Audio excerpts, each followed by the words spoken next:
A fortune teller laid out cards before Miss Lily Barton, saying she'd never seen someone with such good fortune. The fortune teller assured the young lady that Lady Luck favored her so much that she could amass a mountain of wealth with a single sigh. The woman showed the young lady the cards that foretold all the riches of the world flowing to her. The young woman laughed, saying she was already wealthy and doing quite well. Her laughter was interrupted by the fortune teller's mournful words, saying the young lady would face utter disappointment in love. The fortune teller stated that all her romantic luck had been transferred to her finances. The young lady indignantly declared this impossible, as she was already engaged, and it wasn't a marriage of convenience at all. She loved her fiancé, Richard, and he loved her. The woman asserted that the young lady's happiness would soon crumble, adding that she wouldn't charge for today's reading. Then, smiling mysteriously, she said that if today's prediction came true, the young lady would pay the full price. Returning to the castle, Miss Lily Barton thought the fortune teller's words couldn't be true. The engagement wouldn't be broken off. Miss Lily understood that the fortune teller's words haunted her, and only seeing Richard could dispel these shadows. Near the castle, the young woman saw an unfamiliar carriage within the estate. The servants frantically blocked her path to Richard's room, shouting that Miss Lily mustn't enter under any circumstances. When she opened the door, she saw Richard in bed with a naked, dark-haired woman. When someone entered the room, the man didn't turn around, angrily gritting his teeth that he'd given orders not to let anyone in. He heard a sharp gasp and turned to see Lily, tears streaming down her face. Richard rushed to explain that his bride had misunderstood. It was just his sister's guest who had accidentally spilled juice on her dress. The man walked towards Miss Lily, shaking his head, and adding that because of the spilled drink, the poor girl had to take off her clothes. Richard came so close he pressed the young lady against the wall, saying spitefully that even though she was the bride, she shouldn't enter without knocking. The man concluded with a laugh that the girl needed to improve her manners, as she barged into someone else's room without knocking. Richard led Lily into the hallway, asking how she could start behaving properly. The young woman sobbed from her fiancé's accusations. This incident confirmed that luck and love had abandoned Miss Lily. Miss Lily Barton was born into a family known for its wealth, but with Lily's arrival, the family's finances improved even further. Any business the Barton family started ended in success, and one day, they even received a huge inheritance from a distant relative. In all competitions, contests, and tournaments, she always won. She was so lucky that when little Lily left home penniless, she could find a few gold coins on the sidewalk. Previously, her life was perfect because her first love, Richard, had promised to marry her, but their relationship was never perfect. For a time, Miss Lily had a crush on Richard, believing he was her destiny, the only love of her life. The young woman put in a lot of effort to secure the engagement, but even then, she didn't stop trying to become perfect for Richard. When she learned that he liked kind and cheerful girls, Lily became sociable, always wearing a smile, but Richard didn't care. The young woman hid her character, hobbies, and true self, and her fiancé took it for granted. Miss Lily believed that one day she would find happiness with her beloved because she had sacrificed so much for him, but he betrayed her. She realized that all this time she had endured poor treatment, wasting time on her foolish fiancé. Miss Lily remembered that Richard only appeared in her life when he needed money. The young woman concluded that she wouldn't tolerate this anymore and decided that the first thing to do was to break off the engagement. Suddenly, the young lady remembered the fortune teller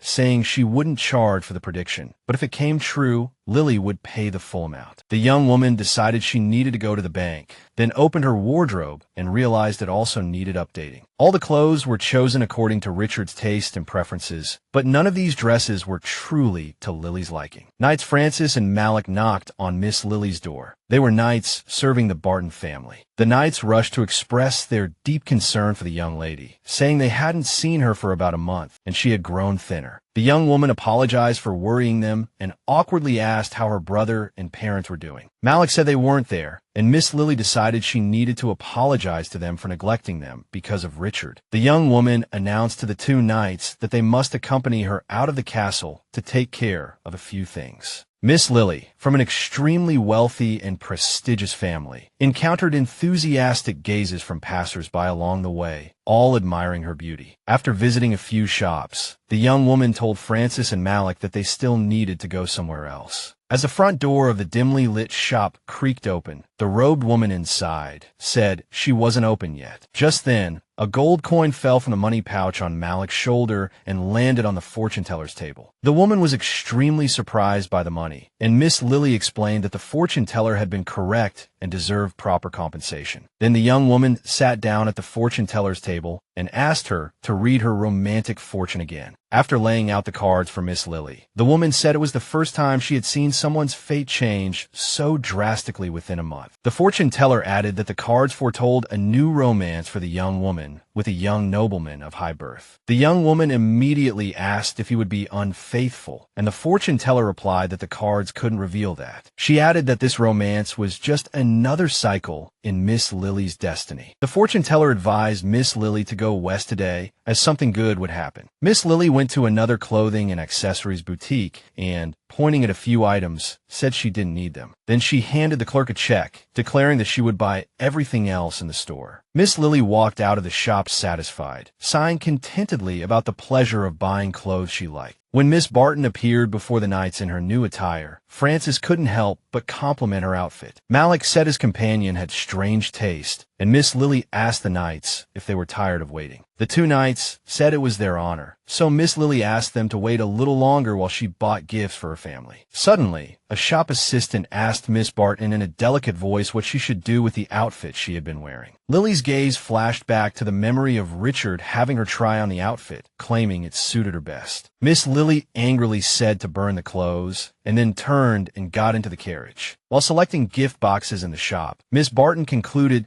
that none of these items were suitable as gifts. The young woman thought about how, because of Richard, she hadn't communicated with her family and had ignored their warnings about her fiancé. Miss Barton decided she should buy some gifts to apologize to her parents and brother. She looked disdainfully at the goods in the shop, realizing that these shoddily made things weren't worth the price. The shop door opened, and a handsome young man walked in. Miss Lily immediately thought to herself that this young man was very attractive, though he seemed somewhat melancholic and serious. The gentleman said he wanted to buy some gifts, and the shop assistant recommended the gift box Lily had just been looking at. The clerk called it a high-quality masterpiece and quoted a price double the original. Miss Lily was shocked by this blatant deception, thinking only a fool would buy such an inferior product. Suddenly, the young man said he would buy the gift box, and Miss Lily inwardly called him an idiot. The clerk, pleased with how things were progressing, recommended another box to the young man, saying it was currently in fashion. Then the shop assistant recommended another item to the agreeable buyer, saying it had been very popular recently. When the clerk said the customer was lucky because these items were only this price today, Miss Lily couldn't stand it any longer. She snatched the box from the shop assistant, saying the price tag she had seen earlier was only half the current price. Miss Barton felt she might have intervened too abruptly and rudely, but this gentleman wouldn't refuse a single suggestion. The young woman admitted to seeing a reflection of herself in this gentle young man, someone who would be led by the nose and cry secretly at night. The shop assistant suddenly raised her voice, saying the price was set by the owner. The woman behind the counter explained that goods of this quality were entirely worth the price. The clerk implied that the angry young lady might be worried about the cost, and asked if she would like to be shown some cheaper items. Miss Barton listened impassively as the clerk challenged her about money, and then called for Frances. A fat man hurried out from an inconspicuous door and hastily handed a sales contract to the shop assistant. He gave the document to the woman, saying it already had his signature and only needed hers. He knelt before the shop's new owner, thanking her for paying double the price in the transaction. Miss Lily asked the clerk that, since she was now the owner, she could set the prices for the merchandise. The young lady said she wanted to restore the box to its original price and suggested the clerk dust and tidy up behind the counter. The gentleman who had almost bought the overpriced box then approached Miss Lily, thanking her for her help. The girl said she should apologize as she had rudely interfered in the conversation between the gentleman and the clerk. Pointing to the clerk, who was running around with a bucket of water, Lily added that people like that usually don't stop. The young lady explained that such people wouldn't miss any opportunity to deceive others, so a firm refusal was necessary. The gentleman said that was the problem, as he wasn't used to refusing people. Lily thought that his serious appearance didn't mean he was timid in social interactions. It seemed she had wrongly judged him by his looks. The girl offered to help him choose a gift and pointed to a beautiful box engraved with lovers. Miss Barton was praising the box's elegant design and melody when she suddenly noticed the gentleman's gaze soften. It brightened. The girl suddenly realized that the gentleman might be choosing a gift for his beloved fiancé. Leaving the shop, Miss Lily instructed the former owner to look after the place until she found new staff. Suddenly, the gentleman stopped her at the door, offering a few gold coins in his palm, saying it wasn't enough. The girl looked at him questioningly, asking what this was for. The young man explained it was a thank you for her recommendation. The gentleman said he wanted to thank her for recommending the box and for taking so much of her time. Miss Lily replied that she didn't need any thanks. She thought the young man was very kind. The young lady explained that she hadn't done anything that required payment. The gentleman didn't know what to give her. Miss Lily stepped into her carriage and, turning to the young man, said he was the first person who had tried to repay her with money. The girl explained that she didn't need money, as she was the daughter of the Barton family. Sitting in the carriage, Lily remembered the fortune teller's words that something good might happen if she went west today. Of course, this memory made the young lady ponder the good things that had happened today. Then she held her breath and told herself that at least the shop had to make some profit. Miss Lily ordered the coachman to go home, while the young man who had met the young lady in the shop was still standing on the pavement, perplexed. As the carriage approached the castle, Miss Lily, disembarking, saw her brother, the young Master Henry Barton. He possessed an intellect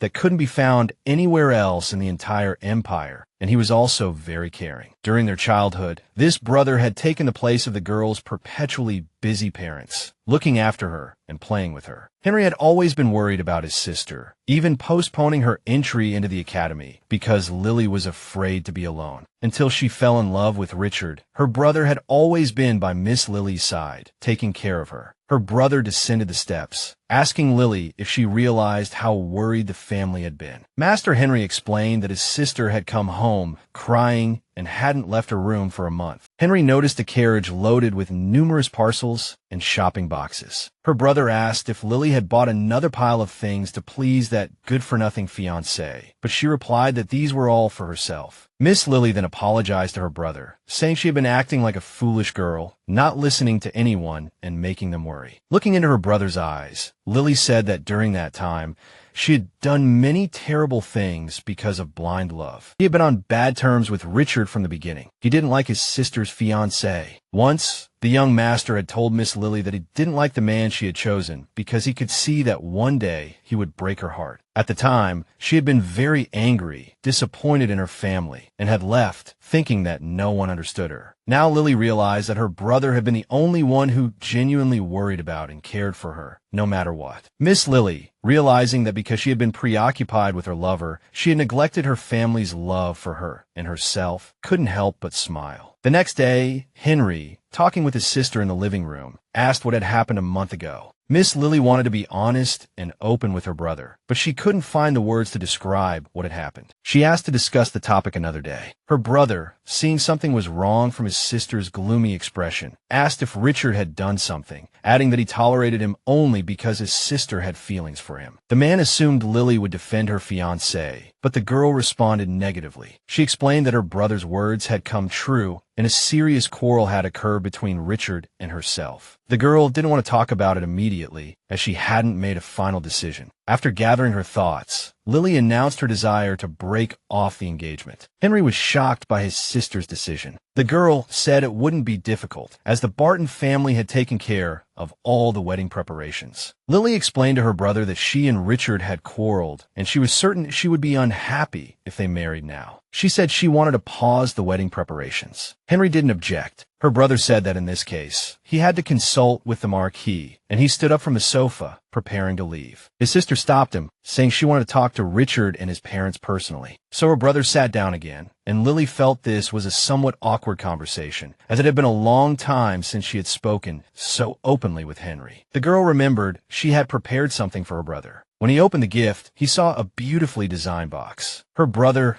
silently opened the box, and when the lovers' figurines began to spin to a gentle melody, he didn't even raise an eyebrow. Miss Lily excused herself, saying she had matters to attend to, and thanked her brother. After the girl left the room, the man smiled, staring intently at the box, whispering his thanks to Lily. Leaving the living room, Lily thought she had appeared confident during the conversation, but doubted she could resolve all the issues surrounding ending the marriage. Currently, Lily's family and Richard's family were business partners with joint ventures, using the engagement as a tool. Furthermore, society was built on an aristocratic hierarchy, and no matter how wealthy the Earl's family was, breaking off an engagement with a member of the Marquis family wouldn't be easy. Moreover, the Crown Princess was the niece of the Marquis of Tertian, who was Henry's superior. The Barton family's relationship with the royal family wasn't very good, so Lily's request might put her relatives in a difficult position. Miss Lily realized that to safely break off the engagement, she needed to seek help from someone of higher standing. Suddenly, a servant called out to her, saying an invitation to a palace banquet had arrived, and handed her the envelope. At this moment, the young lady couldn't believe her luck. Fate had given her such an ideal opportunity. It was dark outside, and Miss Lily, already prepared for bed, sat on her bed holding a white box. She thought of her fiancé, recalling how she had hoped he would come tearfully begging for forgiveness, but it hadn't happened. Lily couldn't believe her former lover hadn't even written a letter, let alone visited in person. The girl thought she should thank Richard for this unpleasant incident, as it allowed her to sort out her thoughts and feelings. Miss Lily placed the box on the nightstand and noticed the letter. Richard must have received the same palace invitation, and since her former fiancé enjoyed banquets, he would certainly attend. The girl stroked the box with her fingers, thinking that now there was a perfect opportunity to return something once and for all. For days later, the palace held a banquet for all the nobles. Miss Lily appeared at the celebration in a dark blue dress, stunning all the guests present. Gasps of admiration for the young lady's beauty echoed throughout the hall. At this moment, Richard approached Lily, saying she looked wonderful today. Then he asked if she had always favored such attire, and Lily thought to herself what an insufferable fool he was. The man said he almost didn't recognize his beloved and reached for her hand, but Lily abruptly jerked away. Richard, feeling indignant, asked what was wrong and if she was crazy, but a grim expression had already settled on Lily's face. The girl angrily exclaimed that he had the nerve to ask such a question, adding that apologies wouldn't fix anything. Richard said he thought her anger had subsided, adding that he had repeated several times that he hadn't been unfaithful. The young man suggested she stop discussing the topic, as her reaction was a bit extreme today. Miss Lily replied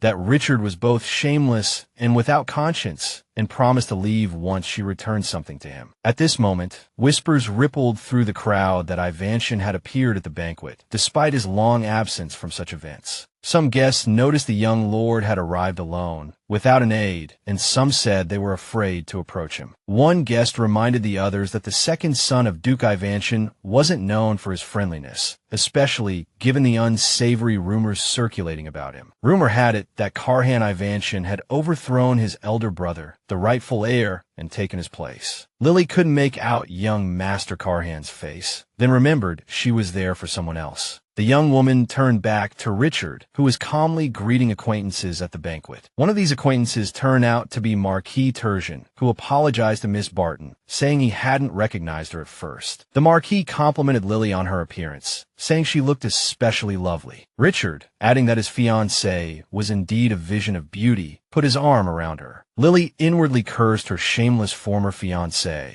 The young woman desperately wanted to leave the celebration, as this was neither the time nor the place for a conversation. Marquis Tertian said he wanted to take advantage of Miss Barton's presence to inquire about the villa rental. Richard, smiling, said he would take care of it shortly and asked him to wait a little longer. Lily, unable to bear it any longer, abruptly pulled away from her former lover's embrace. The young woman accused Richard of trying to use her name and demanded to know why she should help him. He retorted that he had already agreed to rent them the villa. Lily gave a sly smile, whispering in his ear that he could handle it himself now. She grabbed a bottle of champagne and ran to the second-floor balcony. Taking a sip of champagne, Lily thought that the conversation about breaking off the engagement might never happen. She berated herself for her lack of resolve, unable to bring herself to return his things. Suddenly, Lily thought of throwing them away, severing all ties with such a despicable person as her former fiancé. The balcony door creaked open, and Miss Lily turned to see the young master from the shop. She wondered what he was doing there and how he had managed to appear at the palace banquet. The young man, who hadn't been able to refuse the shop assistant, was equally surprised to encounter the young lady who had helped him choose a gift. He admitted he hadn't noticed anyone there, as he was in a hurry, apologized, and said he would leave immediately. The young lady stopped him, guessing that something must be the matter, and said that nothing bad would happen if he stayed. She thought to herself that the young master was truly handsome in the setting sun, though his expression was rather furious. The young master looked quite intimidating, seemingly in a very bad mood, which made Lily uncomfortable. The gentleman apologized again, and the young woman guessed he was apologizing for giving her money at the shop. The young man said he had made a mistake, as he hadn't realized it would offend her. She felt her expectations were correct, as the young master was indeed honest, but he shouldn't regret that action. The young man said he felt it necessary to thank her for her help, as kindness was never free. Lily replied that it was just a small gesture. She thought that if he had never received help freely, his life must have been difficult. The young master looked at Miss Lily in confusion, and she replied that she was neither his servant nor his subordinate. The young woman explained that she didn't need money or reward, and the young master said he would remember that from now on. An awkward silence fell over the balcony, and Miss Barton decided to break it by asking what the young master was hiding from. Noticing a flicker of embarrassment on the young man's face, she said he didn't have to answer if he didn't want to. He explained that a girl wanted to get engaged and kept pursuing him, making him very uncomfortable. Miss Lily sighed, saying the situation sounded frustrating. The young master complained that as long as he didn't contact the young lady, she would appear at his house day and night. If he didn't tell the young master where he was going, she would disguise herself and follow him, and if he was with someone else, she would get angry. The young man recounted how he had recently visited his family, but she had interrogated him about everything like a wife. The gentleman explained that all his requests to stop had been ignored, so he feared the situation would inevitably worsen. Miss Lily pointed out that stalking was a serious matter and invited the young master to share his experience. He just sighed sadly, and to keep the conversation going, the young woman shared her problems with her fiancé. Lily explained that her lover had betrayed her and how she longed to fling open the door and loudly announce the broken engagement to Richard. The young woman said she didn't have the standing to do so. No sooner had she spoken than the door suddenly opened, revealing the pursuer. She grabbed the young master's arm, exclaiming that he should have told her he was coming here. The stalker cried out that she had become extremely worried when the young master suddenly disappeared. She called out the name of the young master she was pursuing, and Miss Lily couldn't believe her ears. The young master who had been choosing the gift box was Ivanshin, the demon of war. The pursuer continued to yell at Karhan, questioning him relentlessly, then pointed at Lily, asking who the woman was. Mr. Ivanshin remained silent, unable to think of a suitable answer. After scrutinizing her, the pursuer declared that she recognized the stranger as Miss Barton. Lily, however, couldn't say the same, as no matter how hard she tried, she couldn't recognize the pursuer. When the pursuer grabbed Ivanshin's arm, shouting that she wouldn't let him go to anyone, Lily realized she had to leave as soon as possible. Miss Barton internally decided that getting involved in this provocative situation wouldn't benefit her in any way. The young lady smiled sweetly, saying it was time to return to the hall, but the pursuer blocked her path. She demanded to know if the young lady intended to leave quietly after seducing someone else's fiancé. The dark-haired woman introduced herself as Karhan's fiancé, Stella Delahaut. Miss Barton recalled the long-standing feud between the Barton and Delahaut families, the carriage design incident being the most memorable of all the unpleasant events involving the Delahouts. Lily remembered how, a few years ago, her family had launched a luxury carriage sale, but the designs were stolen. They had to quickly develop new designs, and although there were many disagreements, the final choice was left to young Lily. Thanks to her parents' trust, their daughter's ideas were realized. Meanwhile, the Delahouts showcased carriages based on the designs stolen from the Bartons, but the newspapers wrote that they had been developing them for several years. Lily remembered that after the stolen designs were showcased, the Barton family's carriage sales plan completely collapsed. Stella was the only daughter of the Delahout family, but she had changed a lot recently, having lost a lot of weight. Miss Barton thought about how she always avoided political arguments because they were boring, but facing an enemy was different. Stella angrily asked what Lily was doing on the terrace, but Miss Barton replied that she didn't understand what the other woman was talking about. The dark-haired girl started shouting, saying that Lily was in the same space as the man who belonged to Stella. She said she knew the tricks Lily used, and Miss Barton deserved to know why the dark-haired girl was so insecure. Lily added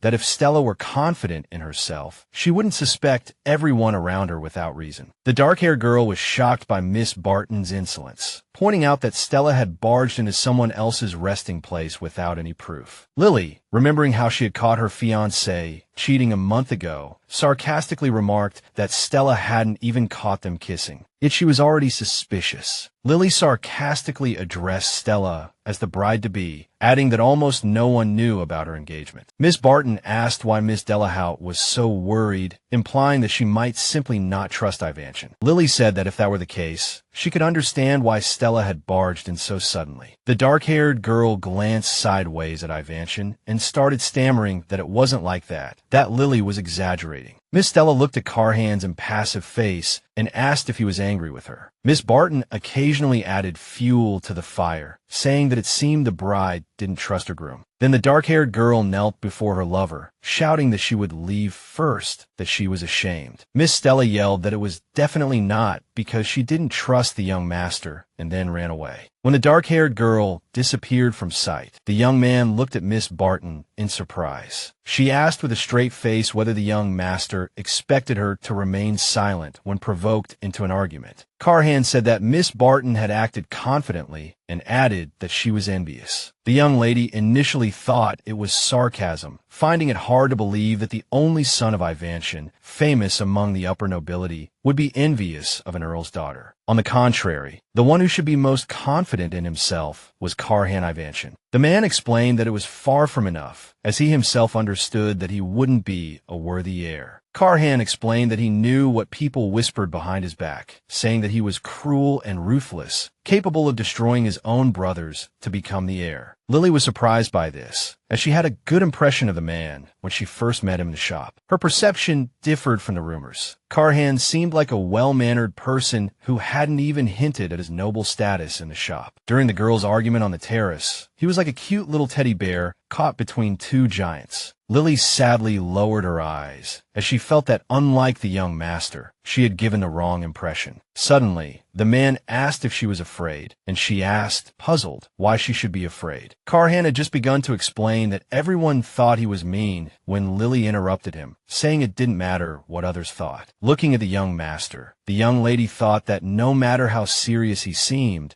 she had become able to read his expressions during this time. Miss Lily turned to the young man and asked if she was right. He hadn't been angry earlier, but excited. Carhan was surprised by her sharp insight. Lily apologized and added that she was sensitive to such things. The man admitted that she was the first person who could immediately and accurately understand his feelings. The young man fiddled nervously with his fingers, explaining that he was used to being misunderstood because he rarely spoke and rarely could maintain a conversation. He thought the reason was that his face looked scary. At this, Lily was almost speechless with surprise. She thought that if his face was considered scary, then no one in the Empire would have a presentable face. The young lady asked him why he thought so, and inwardly mused that this guy was probably mistaken for a doll because he was too perfect. The man replied that people froze when they saw his face and assumed it was because of the negative rumors. Lily tried to help him, suggesting he smile more so his facial expression would soften. Carhan tried to smile, and Lily concluded that the situation was indeed regrettable. The young lady thought that with his status, he didn't need to change anything, but if people knew his true side, they might underestimate him. Miss Lily looked at the serious man and thought that maintaining his current demeanor might be advantageous. The young lady regretfully thought that even if the rumors were true, no one would tell him because of his social standing. While social standing was mentioned in the conversation,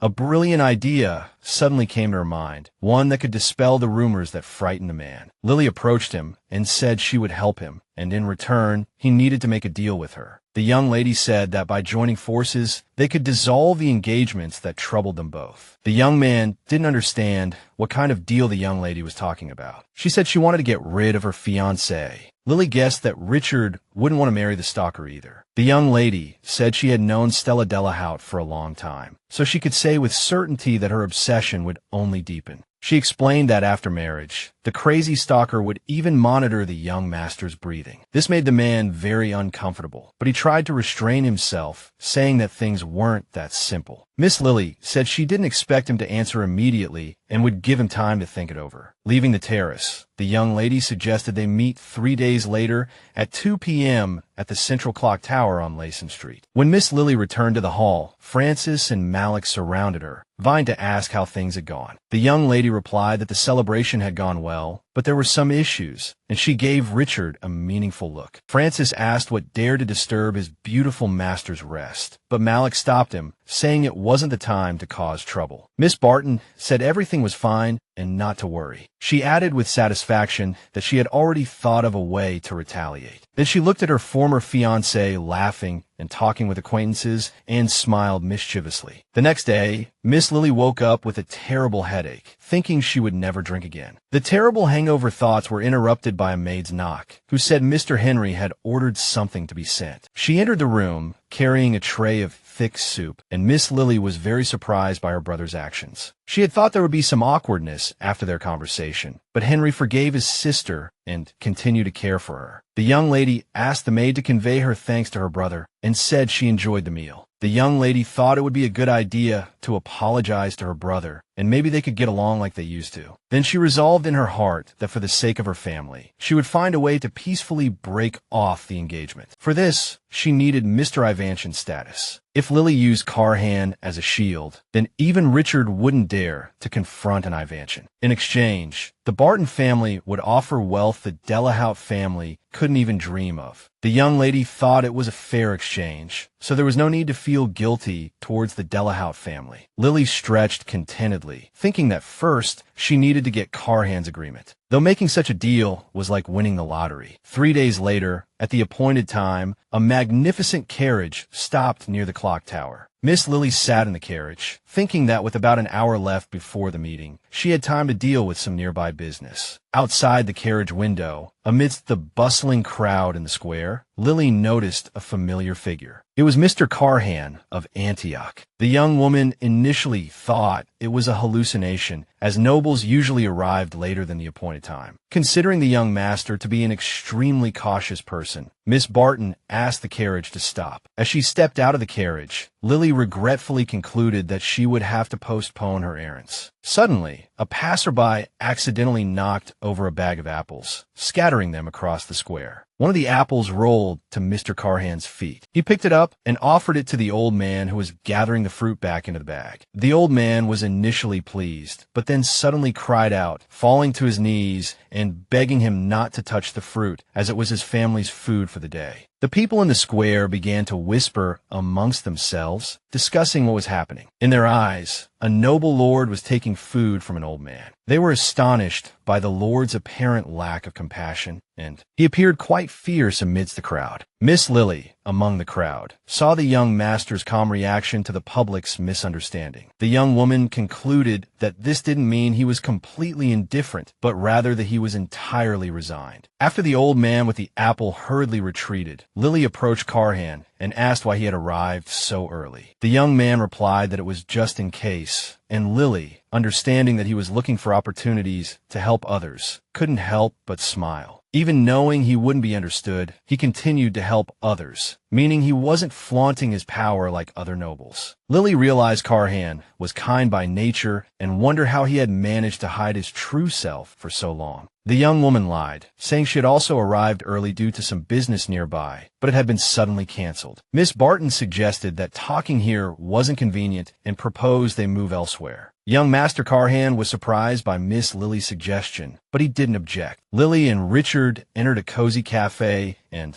sat down at a table. A waiter approached. He asked the young man what he would like to order. Carhan, unsure what to choose from the menu, deferred to Lily. When the young woman ordered 2 milk teas, the waiter bowed and retreated, and the young master noted the quietness of the cafe. Miss Lily explained that there were orders not to let anyone in. The young master guessed that she had rented the place. The young woman replied that she had bought the cafe and several nearby shops 2 days prior, so this would be their base. Miss Lily was curious as to why Mr. Carhan had come alone. The young master hesitated before replying that he had urgent business. The young man said he didn't need guards, as strangers were afraid to approach him, recalling the incident with the apples. As the waiter placed their tea on the table, Lily decided to get to the heart of the conversation, mentioning the proposal from 3 days prior. Lily offered the young master a deal, though he seemed less than enthusiastic as his engagement was still under discussion. A second later, the young master said he had actually come to inform her of his refusal. He explained in a sorrowful tone that he couldn't break off the engagement on his own. Therefore, he had to abandon the deal. The young woman was shocked by the young master's words, but despite his refusal, his expression hinted at something else. Lily asked the young master if he truly had no intention of breaking off the engagement. He replied that his family was currently in negotiations regarding the matter, and they didn't want to cause trouble. Lily clarified in a serious tone that she was interested in the young master's own opinion, not external reasons. He widened his eyes in surprise at being asked for his personal opinion. The young woman explained that it was Mr. Carhan's engagement, so it was only reasonable for her to inquire about his opinion. She said that if it was the young master's decision, she wouldn't insist on the deal, then asked if he truly wanted to get married. The young man didn't answer, and then Miss Lily boldly suggested that he was enduring something he disliked. Carhan lowered his head, saying he doubted his ability to make decisions independently. Lily added sugar to her tea, asking what the problem was. Carhan replied that he simply lacked the courage. The young woman said that until recently, she had been the same, unable to make any decisions, always following the opinions of others. Lily admitted she didn't want to live like that anymore, because she was unhappy. Then Carhan countered, asking what others would say. The young woman replied that they might criticize or point fingers. Miss Lily sipped her tea and added that public opinion was unavoidable, but no one could live her life for her. The young woman's eyes sparkled with excitement as she speculated that the young master was afraid, and proposed that she could claim she had deceived Mr. Carhan. Miss Lily assured the young master that she would take full responsibility if anything went wrong. Carhan, looking at his sweetly smiling conversation partner, said she seemed like a miraculously trustworthy person. The young man said he wanted to change with the girl's help, adding that he didn't want to deceive himself anymore. Mr. Avantian, in a serious tone, said he agreed with Miss Barton's proposal. The young woman said she was very happy that the young master had made his own decision after careful consideration, and then handed him the contract. According to the contract, they would act as a fake couple during the agreed period and could not have a real romantic relationship. Lily said that if the young master had any objections, she could adjust the agreement. Taking advantage of his silence, she decided to summarize the contract, saying they would pretend to be a couple. Lily added that there would be negative rumors at first, but they would disappear over time. Carhan said he only had one question: why did everything have to be arranged this way? The young woman replied that love was a good reason to break off an engagement. The young woman explained that her engagement was difficult to break off because her fiancé had a higher social standing than her and was connected to the emperor. If she wasn't careful, it could cause trouble for her family. That was why Miss Lily wanted to use young Master Carhan and his status as a shield. Richard Tulson was weak in the face of someone stronger, so Lily Barton needed a member of the Avantian family as her partner. Richard's supporters would be cautious with Lily and wouldn't immediately take drastic measures against Mr. Carhan's family. Lily then reminded them that the Duke's family also wanted their heir to get engaged as soon as possible. The young woman said she was a better match than Stella Delota. Lily thought that the Duke's family might resist at first, but they would eventually acknowledge her. At least compared to Stella, Lily didn't have as many flaws. Carhan asked if they had to pretend to be a couple forever. The young woman answered in the negative and pointed to a line in the contract. It stated that the agreement was valid for 1 year. The young woman added that during this time, she would have time to prepare countermeasures. The young master asked what would happen if he tried to break the contract. The young woman jokingly replied that he would find out if he tried. Young Master Karhan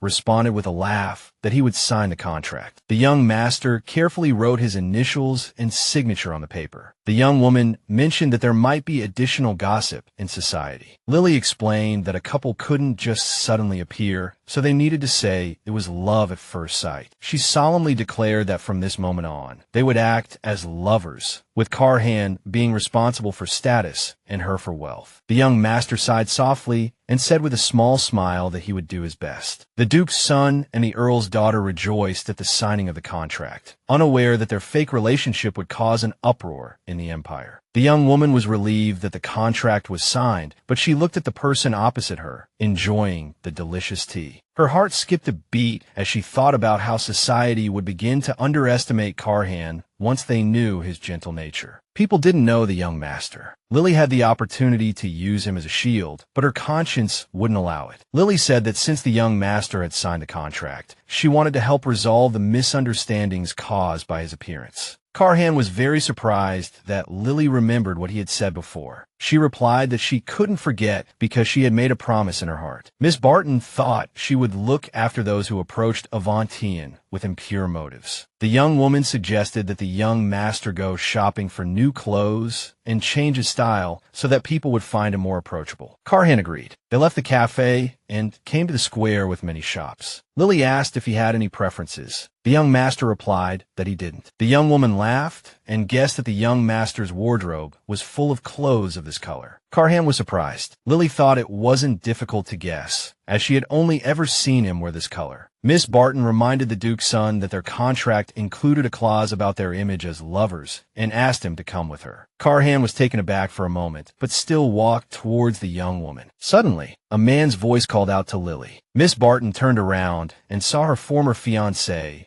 being embraced by a brown-haired woman. Richard looked confused, then pushed the dark-haired woman away, pretending not to know her and shooing her off. Richard turned to Lily, suggesting they talk. Anger flared within her. Why did this meeting have to happen today? Remembering her last encounter with her former fiancé, her face twisted in disgust. He had gone on and on about wanting to give her a gift to make amends. Richard asked her not to misunderstand, explaining that he didn't know what women like, so he'd asked this stranger for help. Lily laughed inwardly, wondering what kind of gift he could possibly be getting while browsing in a menswear shop. She told him that after 5 years together, he couldn't even remember her tastes and had instead sought advice from a complete stranger. Miss Lily concluded that their relationship had been too superficial and asked him to stop forcing himself. She explained that anything he said would sound like an empty excuse. Anger flashed across her ex-lover's face. Pointing at Lily Barton, who was standing nearby, he indignantly remarked that she seemed to be doing quite well shopping with some man. At this point, the girl began to act, saying it was an incredible coincidence, as she was just about to tell Richard something. Lily put her arm around Karhan Avanshan, introducing him as the man she loved. Richard was incredulous. This man was known as a killer on the battlefield, someone who could kill without blinking an eye if offended. At banquets, Richard wouldn't even dare look at Mr. Avanshan for more than 3 seconds, as rumor had it he would slit throats. Lily's former fiancé couldn't comprehend how she had met the ruthless heir to the Avanshan family. The girl cheerfully explained that they had met at a banquet, and it was love at first sight. Lily mused that it must be fate. She asked Karhan if that was so, and he confirmed her words. The lovers exchanged a long, tender look. Richard didn't believe his ex-lover was telling the truth. She replied that she wasn't lying, adding that she had obviously bored her fiancé recently. Richard thought it was a lie. Lily couldn't possibly love someone else, especially a man known as an assassin on the battlefield. Richard thought to himself that she used to look at him with such adoration. She was so fond of him, and she would agree to anything he asked. Thinking about this, Richard was furious. He would not let Lily go so easily. Suddenly, Miss Lily said there was something she should have said at the banquet. She requested to break off their engagement. Miss Barton said a letter with a formal request would be sent when it was ready, then abruptly turned to leave. Richard, enraged, chased after her, demanding to know how she could do this to him. Mr. Carhan stepped forward, blocking the furious former fiancé. Under his stern gaze, Richard's legs weakened, and he fell to his knees. Miss Lily intervened, telling her lover that it wasn't worth getting entangled with such scum. She said she was fine and invited Carhan to continue walking. As Carhan and Lily walked down the street, the man fell behind her. This annoyed her slightly. She turned abruptly and asked the young master if he had forgotten again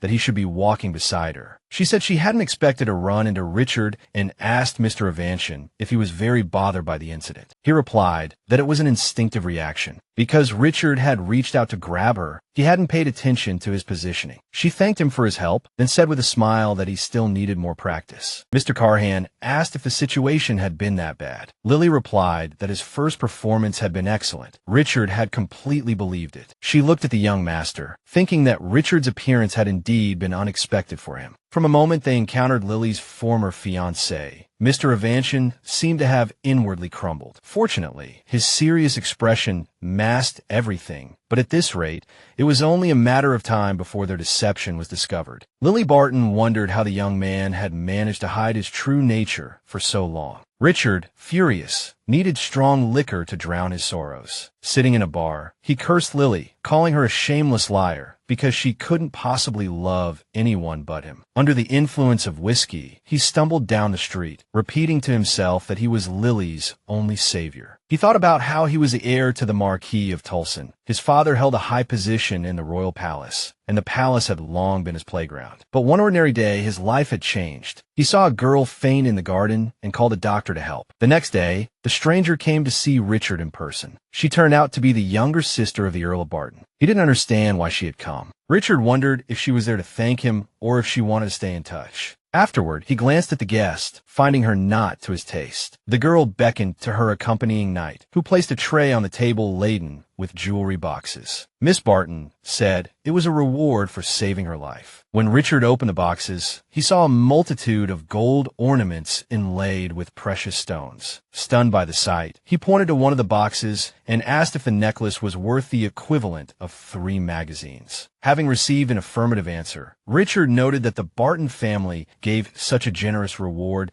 just because he had called a doctor for their daughter. The young man concluded that he must obtain this generous girl from such a wealthy family. From that moment on, he began to gather information to win Lily of Barton's heart. Richard pretended to meet her by chance, feigning that his tastes completely coincided with the girl's preferences. Now, after several months of effort, Richard achieved his goal. Lilia finally admitted that she and her boyfriend had much in common and they got along well. The man successfully deceived the naive girl. They became a couple, then got engaged, and were just one step away from the wedding. But as a young, wealthy man, he couldn't dedicate himself to just one girl for the rest of his life. Realizing this, Richard began to lead a nocturnal life, enjoying the pleasures of bars, taverns, restaurants, and the red light district. The money Miss Lily gave her fiancé was enough for him to relax, entertain himself, and win the favor of various women. In this garden-like world, the man even found a permanent companion who completely matched his taste. But an unexpected incident ruined all the merriment. The good-for-nothing groom realized that this situation was his fault, but tried to hush everything up as soon as possible. The best way to get out of this unpleasant situation was to blame the bride. Perhaps she had become melancholic and hurt. The man knew that Miss Barton loved him so much that she couldn't live without Mr. Richard, so there was nothing to worry about. But things turned out quite differently. Richard was drinking, fretting over this desperate situation, when she embraced another man and declared that this was the one she loved. Suddenly, it occurred to him that perhaps he could still win back Lily's favor. The man looked at the girl sitting at the next table, thinking it was necessary to provoke jealousy. Suddenly, Richard realized that Lilia was trying to make him jealous by feigning happiness with another man. Richard sneered, as Lilia had a good idea to anger her fiancé. Then his task was to comfort her accordingly. Meanwhile, Miss Barton, accompanied by her knight, was returning to her parents' castle. Francis asked his mistress if she was all right. Realizing the man wanted to say something, She asked him what he meant specifically. The knight said he wanted to ask if, starting from the box shop, Miss Barton considered Mr. Ivanhian a dangerous person. The girl replied that she didn't think the young master gave such a bad impression, and added that she had already made up her mind. Miss Lily asked the knight not to worry at all, as his subduing and driving away Richard worked even better than she expected. Pushing open the entrance gates of the castle, the girl told Francis and Malik to keep everything that happened today a secret. On the main staircase, Miss Barton saw her parents, Earl Cliff with tears in his eyes, and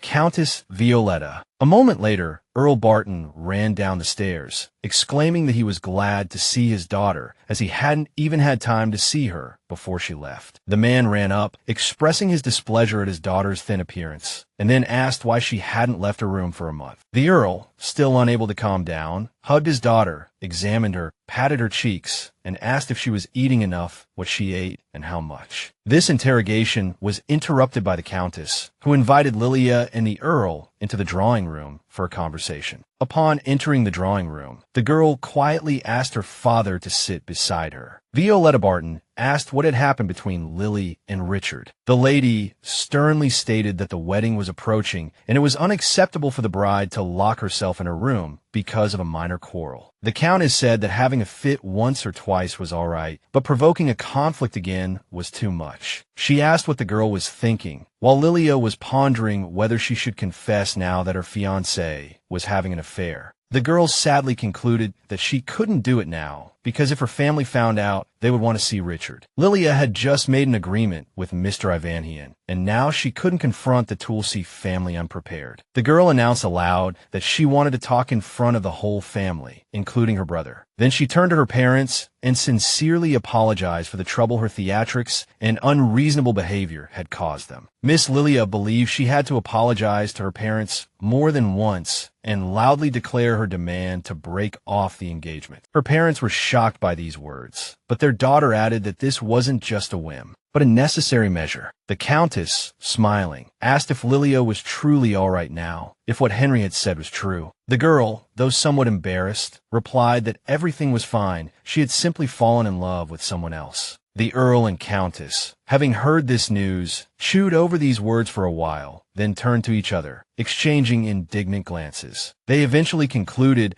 that it was necessary to get their daughter to tell the truth and restrainedly asked who her beloved was. After a moment of silence, Miss Lilia decided to name young Master Karhan Ivanchin. Upon hearing this name, her parents' faces instantly turned pale, and then Earl Barton felt a sharp stab in his heart. Meanwhile, the Duke's son appeared in the family castle with his new look, his appearance even frightening the servants. The young master stealthily snuck up to the mirror to admire his new image. He concluded that his appearance had indeed become more pleasing. Karhan remembered Lilia asking him to wear these clothes for their next meeting, and she also mentioned facial expression training. The young master tried to give a radiant smile, but the mirror cracked. He concluded that even plaster statues smiled better than him. Karhan recalled an episode from his childhood when, as he tried to smile, she yelled at him, telling him never to do that. Once, when his bird died, the little boy went to complain to his mother, but she yelled that she didn't want to see him. The Duke's son decided not to dwell on the sad memories, concluding that he wanted to become like Miss Barton. But he had to think first. In the beginning, her behavior was strange, approaching him and offering free help. She was upset when he paid her and then offered a deal, showing him new opportunities in life. Previously, the Duke's son believed his own opinion didn't matter, and the right thing to do was to meet the expectations of others. A deep, unspeakable disappointment stirred within him, and he didn't know whether he should go with the flow or wander aimlessly. And at this moment of confusion, a pale hand reached out to him. A desire for change ignited within the young master, a desire to become like Miss Lilia. Sishin entered Mr. Karhan's room, apologizing for his long absence. Suddenly, the dark-haired young man's eyes widened sharply as he saw his master's new image. Mr. Karhan anxiously asked if his clothes looked ridiculous and foolish. Sishin objected, recalling his previous agreement with the Duke's son that the young master could only wear black clothes. Sishin explained that this maintained an intimidating and unapproachable image, thus scaring away all those with malicious intent. The young man claimed that if these people discovered his master's kind nature, they would take advantage of him. Sishin asked if Karhan had worn such attire at the banquet and noticed the sealed document. As he read it, the dark-haired young man's anger grew. He said that while he was away, the young master had been deceived. The green-eyed young man asked what the part about mutual assistance in breaking off the engagement meant in this document. Mr. Karhan apologized to Miss Barton in his thoughts for not being able to keep their agreement a secret. The Duke's son began to explain the nature of the contract to him, but when Sishin heard about the contractual relationship, he cried out. He shouted, "How dare Karhan make such an important decision in his absence?" The young master replied that he made the decision according to his own judgment because he had his own opinion. The Duke's son explained to Sishin that complying with the wishes of others was not a mistake, but his personal decision. The dark-haired young man finally calmed down and peacefully inquired when Mr. Karhan would meet with Miss Barton. The master replied that it would be in 4 days. The dark-haired young man said that he would also go to this meeting to make sure the young lady was trustworthy. Karhan recalled how he said goodbye to Lilia after drinking tea at the tea house and buying men's clothing. They hadn't arranged to meet again and practice natural behavior, as they were lucky Richard had believed them. To make everything more believable in the future, they needed to communicate more and get to know each other. On the appointed day, Lilia was preparing for the meeting, thinking how lucky she was to have a cooperative partner. But the next step was rather tricky, because according to imperial law, breaking off an engagement required the consent of both parties. The last resort was to go to court, but then the case would be dragged out for a long time, and she wanted to end this as soon as possible. Lilia sighed in confusion, as she didn't know how to get Richard's consent. Suddenly, Malik knocked on Miss Lilia's door, saying he had a letter from the Imperial Palace concerning a tea house. The young lady quickly scanned the letter and concluded that the meeting place with Mr. Karhan had to be changed. She asked the knight to send someone to the Duke's castle to inform them of the change. At the appointed time, Mr. Karhan and Sishin arrived at the new location Lilia had indicated.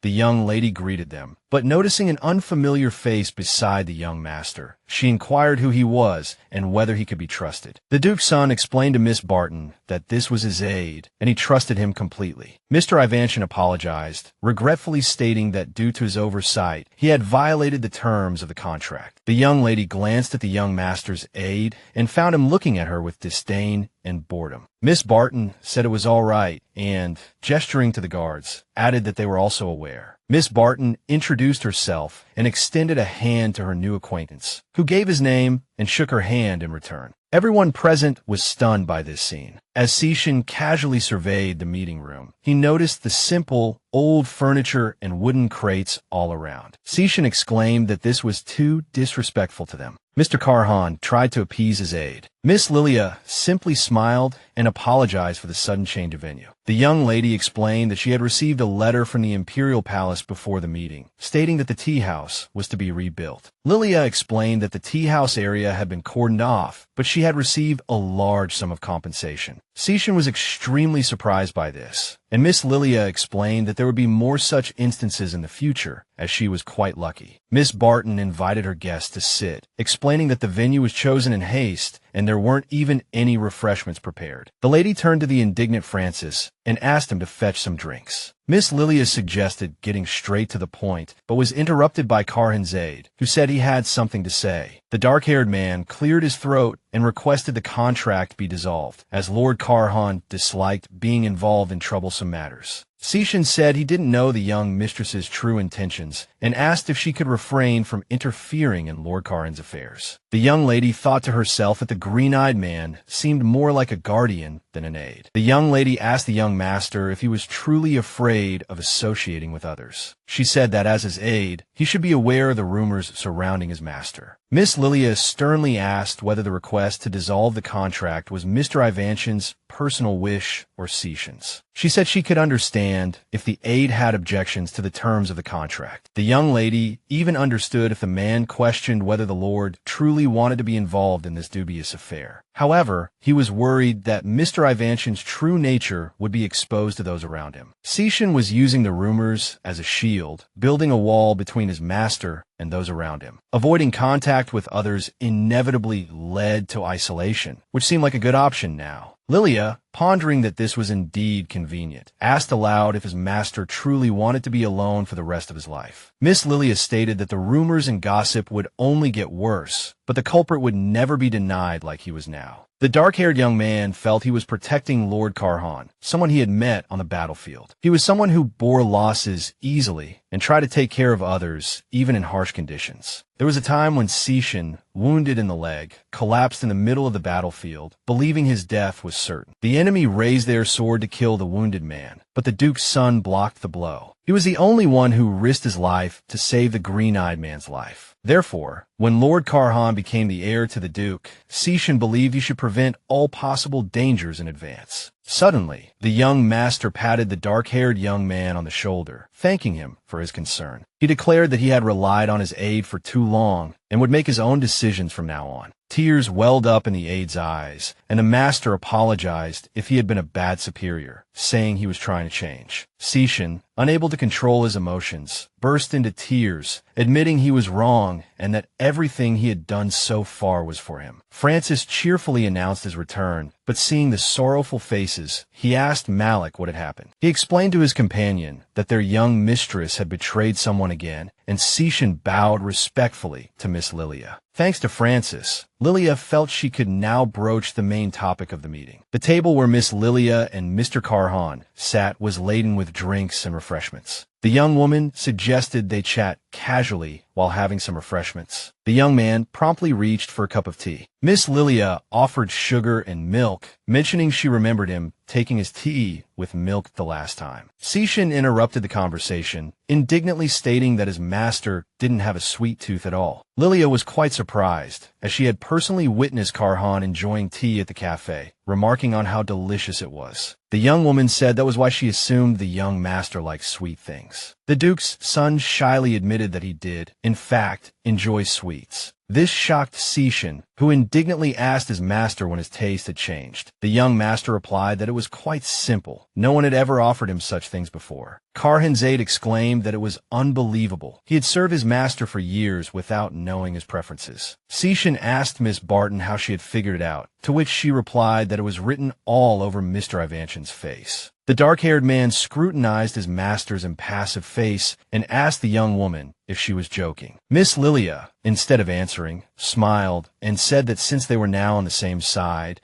it was necessary to elaborate on the terms of the contract. Miss Lilia stated that she and Mr. Ivanshin had agreed to temporarily act as lovers, and once everything was completed, they would dissolve the engagement according to the terms of the contract. The pretend lovers would honestly part ways. The young woman added that she had agreed to help Lord Karhan avoid misunderstandings stemming from his appearance. The young man summarized that he had initially misunderstood everything and wrongly scorned Miss Barton, as many approached him with impure motives. The young woman said she understood everything and wasn't offended, adding that today's meeting was for communication. She continued, saying it would help them portray lovers more convincingly, and then asked Mr. Karhan if he had any dating experience. He awkwardly replied that he had none. Seishin, Francis, and Malik all turned as red as tomatoes. From their reactions, Miss Barton realized that no one in the room, besides herself, had any dating experience. The young woman regretfully concluded that her master's acting skills were lacking, as he couldn't even manage a normal smile. He was unlikely to be able to pretend, as the range of expressions on his face was rather limited. In this case, there was only one option left to get to know each other better. Miss Lilia had a brilliant idea and suggested that Mr. Karhan go on a date, a stroll through the city streets. Lilia noticed passers-by whispering. The young woman understood them, as she herself realized she resembled a mother duck, with the boys trailing behind her like ducklings. She wasn't sure where to begin, but couldn't think of anything at the moment. She sometimes went to popular operas with her former fiancé, and then they would definitely go shopping for men's clothing. Miss Lilia Lilia turned and asked if she wasn't mistaken, and her master was wearing the ill-fitting suit they had bought at their last meeting. The young man was embarrassed and didn't know how to respond, only glaring angrily at his aide. The young woman suggested that the last choice had been too hasty and proposed visiting a men's clothing boutique. The young man agreed, and the young woman said that first they needed to agree to address each other by their first names. From that moment on, Miss Lilia laughed, watching Lord Carhan's reaction, explaining that it would be easier to play the role of lovers this way. The young man became shy and started to resemble a clumsy, large teddy bear. The young woman inwardly joked that Sishin probably hadn't taught his master how to interact with strangers. The young woman thought to herself that the young master was too shy and would scare away anyone who wanted to approach him. She thought the rumors about the Duke's son were now too grim and hoped they would soften somewhat. In Lilia's opinion, they should describe not only the flaws in his character, but also the virtues. Miss Barton was troubled by one question: how to ensure that the gossip wouldn't consider the young man weak and incompetent. Mr. Carhan and Miss Lilia arrived at the Oriental Tailor Boutique, a shop that set fashion trends for the entire empire. The shop was known not only for the quality of its goods, but also for its excellent service. Lilia often came here with Richard. Therefore, she wasn't at all surprised when the boutique's salespeople and consultants lined up to greet her. The store manager also came to the sales floor to greet the regular customer. The woman said she was honored to see Miss Lilia and Mr. Richard in her boutique, but after taking a closer look at the man who had accompanied the young woman,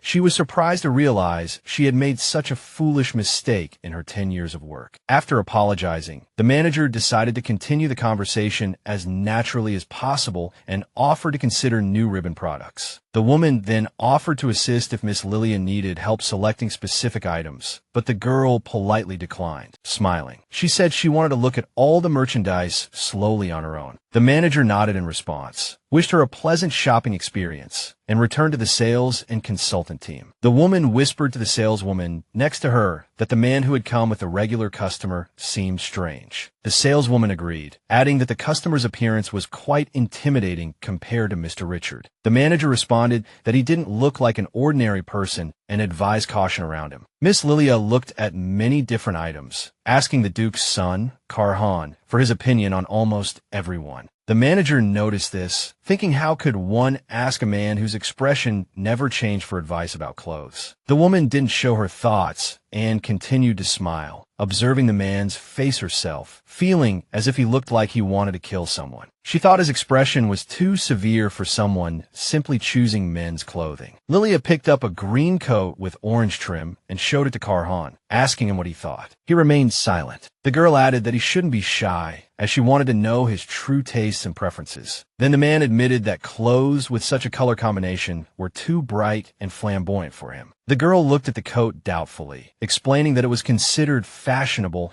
and suggested buying it for the future, as taste could change unexpectedly over time. The young man said he had enough clothes and suggested choosing some dresses for the young lady. She was glad that Mr. Ivanshin had finally taken the initiative to offer a suggestion. The man walked between the shelves, carefully examining each item, his focused expression touching the girl. Mr. Carhan walked towards Miss Lilia, holding a dress, saying he had found one that would suit her, but wasn't sure if she would like it. The girl was deeply touched, realizing that this was the first time someone had chosen clothes for her. Her former fiancé had been particularly keen on choosing only men's clothing for himself. As Lilia remained silent for a long time, the man thought the girl didn't like the dress he had chosen. He awkwardly said he would choose another one. The girl objected, explaining that she really liked it. Miss Lilia emphasized that this wasn't just politeness, but her genuine opinion, adding that the young master had a good eye. Hearing these words, Carhan gave a sweet smile, a pink blush rising on his cheeks, admitting that no one had ever said such things to him. The girl, filled with excitement, suggested they try on the clothes they had chosen for each other. The man immediately agreed. The consultants rushed to the couple and invited them to follow them to the fitting rooms. As Mr. Carhan walked towards the fitting room, the girl, remembering his smile from a moment ago, fell into a brief reverie. Miss Lilia hadn't expected him to be capable of such an expression. Suddenly, she realized that the more time she spent with the young master, the more sides of him she discovered. A little while later, the young man emerged from the fitting room in a shirt with a small opening at the chest and a snow-white suit. Everyone present in the store stared at him wide-eyed. He asked, puzzled, what was wrong. Miss Lilia replied that choosing this outfit was an excellent decision, as it suited Mr. Carhan perfectly. At that moment, he noticed the girl in the new dress he had chosen, saying the dress looked incomparable on Lilia. The girl thanked the young man and suggested they move on since they had chosen their clothes. Lilia Barton said that while they were trying things on, she had already had someone pack up all the clothes they had selected. For some reason, Mr. Ivanshin smiled and said that this time he would pay for all the purchases. He told Lilia that since they met, he had constantly been receiving things from her, and now he wanted to give back at least once. The girl felt embarrassed and shyly told him that the store was hers. Miss Lilia added that from now on, he could consider this boutique his personal wardrobe. Upon leaving the store, the girl saw a poster displaying the suit her former fiancé had worn during their last meeting. She asked the manager if Mr. Richard had visited the store without her, and the manager replied that he was a frequent customer, his last visit being 2 days prior. For some reason, this didn't upset Miss Lilia, and she walked towards the boutique exit with a smile. Miss Barton thought to herself what a shameless scoundrel her former fiancé, who had betrayed her, was still shopping in her store. Not wanting Richard to continue thinking she was weak and easily manipulated, Lilia announced to all the employees as she left the boutique that from this day forward, no member of the Tulson family was allowed inside. Upon leaving the shop, Lilia and Carhan discovered Francis and Sishan arguing. Francis angrily argued that his lady looked beautiful in any dress, while Sishan shouted that his master was perfect even without new clothes. Miss Lilia asked Malik how long this argument had been going on, and he answered with certainty. The young woman concluded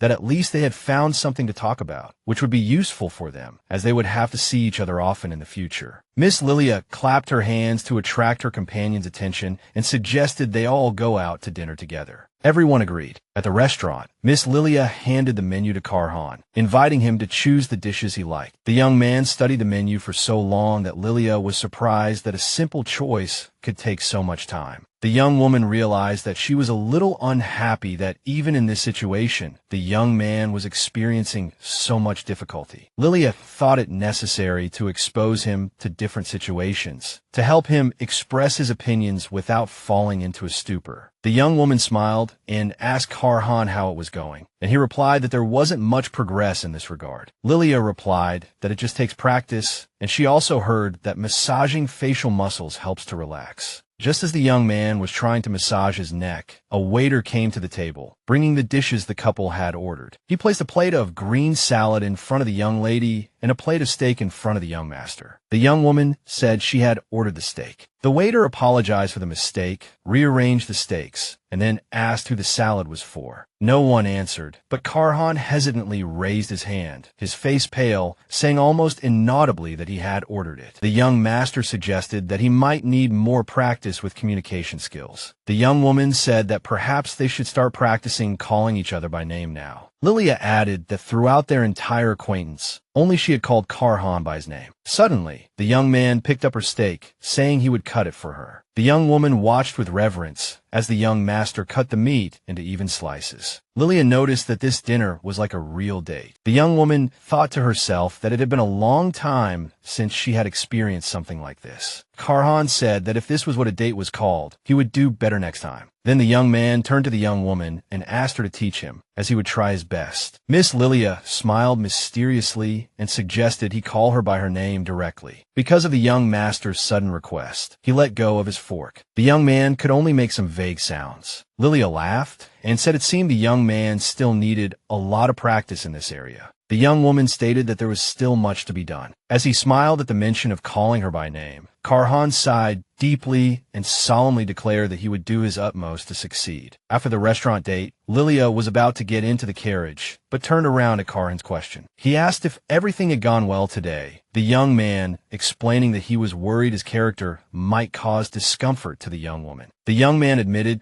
that he wanted to do everything possible not to cause her unnecessary trouble during the contract period. Lilia replied that if he continued like this, he would certainly change soon. The young woman promised to do everything she could to help Mr. Ivanchin. She asked him to bring the most useless thing he had recently bought to their next meeting, preferably the whole package. The young man asked why this was necessary. Miss Lilia replied that she would explain when the time came. After the young woman's carriage departed, Sishin said that Miss Barton seemed like a good person. Mr. Karhan, smiling sweetly, confirmed his assistant's words, and Sishin could hardly believe he was seeing his master make such an expression. The young man looked at his master, realizing that he had come to this meeting intending to expose Miss Barton's true intentions. Sishin made a mental note that the young lady, on the contrary, had convinced him that she was not the kind of person who would betray Karhan. The assistant told his master that many unpleasant things awaited him in the future, as the family would not approve of these changes. The greedy elders wanted to control Karhan, and the Duke and Duchess were trying to use the engagement to achieve their goals. Stella Del Reyta had been chosen from among the daughters of numerous noble families, simply because her family possessed enormous wealth. People like the Duke and his wife would not tolerate Karhan's willfulness. Sishin said that he needed to be well prepared for this, and Karhan told him that the first priority was to find a suitable place to read. Sishin asked his master what book he was holding in his hands, and the young master replied that it was a gift from Miss Lilia. Sishin continued to question his master about the subject of these books and whether this literary gift had helped change him. The stranger watched, wondering if Miss Barton's fiancé was the same man who had been by her side all evening. One day, the Barton family gathered to discuss Miss Lilia's new suitor. Lilia's brother, Henry, complained that he had barely recovered from the news of her broken engagement before his sister informed him of a new lover. The young man announced to his parents that he had found several documents regarding Mr. Ivanchin. Henry regretfully pointed out that almost all the documents described his actions on the battlefield, but there was no information about his personal life. Violetta Barton studied the documents, which stated that the Duke's son first saw battle at the age of 14. Usually, the legitimate sons of dukes were rarely sent to the battlefield, and even if they could volunteer, a sane person would never seek death. There were rumors in society that Mr. Ivanchin was a bloodthirsty man who knew neither pity nor tears, and had even killed his own brother. Earl Barton couldn't help but wonder how his daughter could fall in love with such a person. Lilia's mother asked if anyone had personally met Mr. Ivanchin, as these rumors could be false. Earl Cliff, furious, began to shout that even if the rumors were exaggerated, they weren't baseless. The father declared that if there was even the slightest possibility of Mr. Ivanchin being dangerous, his daughter must break up with him immediately. The Earl proposed offering Lord Karhan a castle to leave Lilia. Henry replied that this wouldn't work, as the ancien ducal family was renowned for its wealth. The Earl suggested telling his daughter about the unsavory rumors surrounding her beloved. Violetta Barton explained that Lilia already knew all of this. Earl Cliff declared that he would go on a hunger strike. Lilia's father guessed that his daughter might lock herself in her room again for a month, refusing to part with her lover. Violetta replied that in this situation, there was no need to rush, but rather to observe the Lord and understand what kind of person he truly was. Henry then stated that he would continue his investigation and report any interesting findings. Meanwhile, in the garden behind the Earl's mansion, Miss Barton was sorting through letters as she had spent a lot of time with Mr. Karhan. These letters were all written at Lord Richard's behest. The letters requested the recipients to either purchase something, invest in something, or donate something. Lilia was annoyed that her former fiancé was still using her name. The young lady leaned back in her chair helplessly, unsure how to get rid of her leech-like former fiancé. She had never considered this problem before, as she sincerely believed she would become Richard's wife, but now she was tired of it all. She realized she finally wanted to act independently, and she had a brilliant idea to start a business. The young lady recalled how interesting it was as a child to watch her parents work and participate in their affairs. She decided that after breaking off the engagement, she should talk to her parents about starting her own business. Suddenly, a servant called out to Lilia, informing her that the Marquis Tulson had sent gifts and a letter. The young lady read that Richard wanted to continue their last conversation and invited his former fiancé to his castle to talk. At the end, there was a postscript saying that the flowers symbolized his feelings. Lilia laughed, saying that unless Richard had broken both his legs, the young lady angrily told the servant she saw no other valid reason for him to invite her to his residence instead of coming himself. Lilia stepped on the bouquet, gritting her teeth and saying that Richard had no feelings for her at all. Leaving the garden, she shouted at the servant to burn everything her former fiancé had sent. Lilia turned to the servant and said that if Richard wanted to meet, it would have to be on her terms. The young lady watched the roses being consumed by flames, finally determined to break off the engagement at any cost. 2 days later, Lilia finally arrived at the cafe to give Richard a document confirming the termination of their engagement. At the entrance, the young lady warned Francis and Malik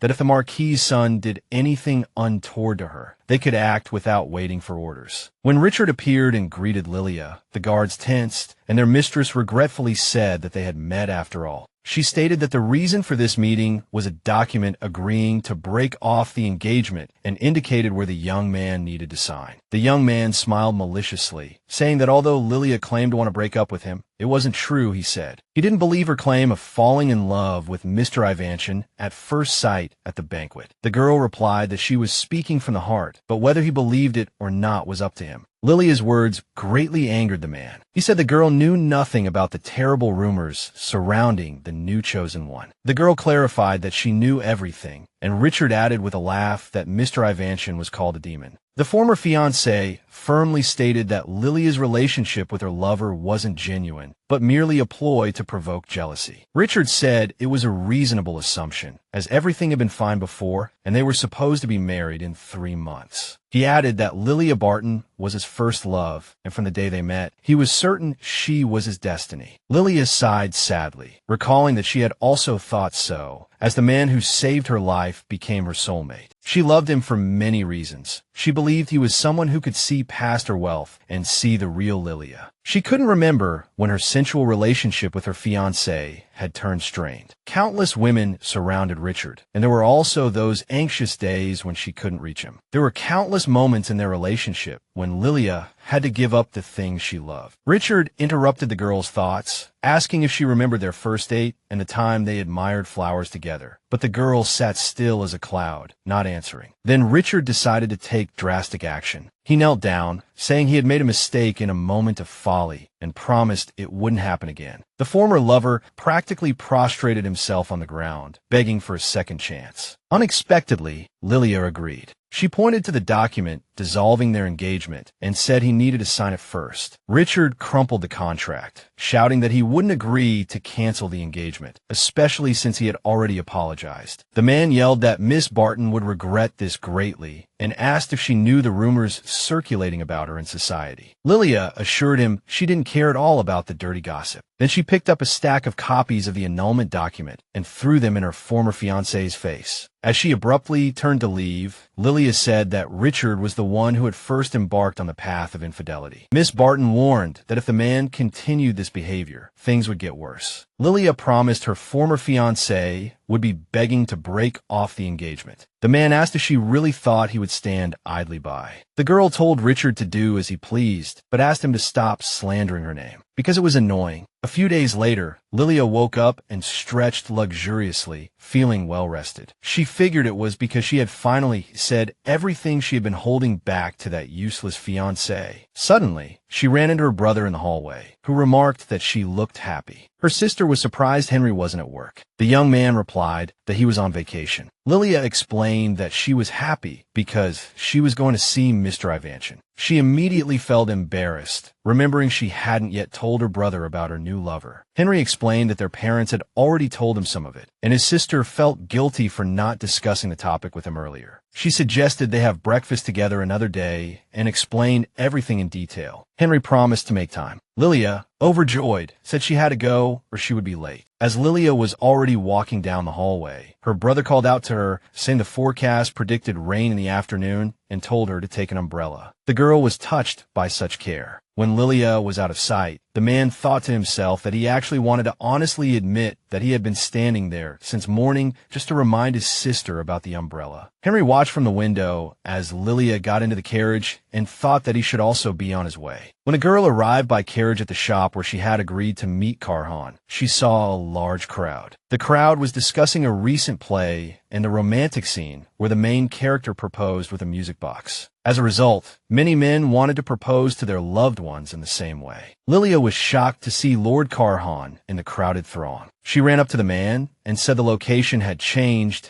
and they needed to leave quickly and discreetly. Sishin, panting, said that the last time Madame changed the meeting place, it was due to good luck. The man complained that this was the second time after the tea house, so next time, Mr. Ivanshin would choose the meeting place. Miss Lilia replied that it was for the best, as she couldn't control her luck. The young woman noticed the box in the gentleman's hand and asked if it was the item she had asked him to bring. The gentleman nodded in agreement, adding that he had bought it about a week ago, but no longer needed it. The young woman thought it should be returned and suggested he do it himself. Karhan stood blankly in front of the store where the return needed to be made. The young man mustered his courage and entered the shoe store, but his gaze at the clerks was so fierce that it frightened them all. The clerks pitifully called for the manager, who inquired whether Master Karhan was looking for something or if there was a problem. The Duke's son began to stammer, sweating nervously. He couldn't utter a single clear word. Then he remembered the method Lilia had taught him. Take a deep breath before starting a conversation and try to control his facial expressions. Then make eye contact with the other person and organize his thoughts in his mind. Karhan tried to apply Lilia's advice, looking directly at the clerk. He frantically bowed and apologized repeatedly. Master Karhan didn't understand what he had done wrong, as he had been following all the advice. Suddenly, the young man heard someone knocking on the shop window and turned to see Miss Lilia smiling. From Miss Barton's lip movements, he read that she believed he could do it and wished him good luck. This made him very happy, as Lilia was the first person to look at him with such warmth, believing in him and encouraging him. Karhan thought he couldn't disappoint her, so he decided to try again and live up to her expectations. Master Karhan opened the box, pointed to the shoes inside, and explained that he wanted to return them. The manager, who hadn't yet recovered from his stern gaze, replied that he would be happy to assist him. After Mr. Karhan left the shoe store, the clerks all breathed a sigh of relief, as they had thought they were in trouble. The manager said he felt like he had returned from another world. Upon meeting Karhan outside, Lilia curiously asked him what he was holding. The young man awkwardly replied that he didn't know himself. It was just compensation given to him upon returning the item. The young lady said that carrying those boxes would be troublesome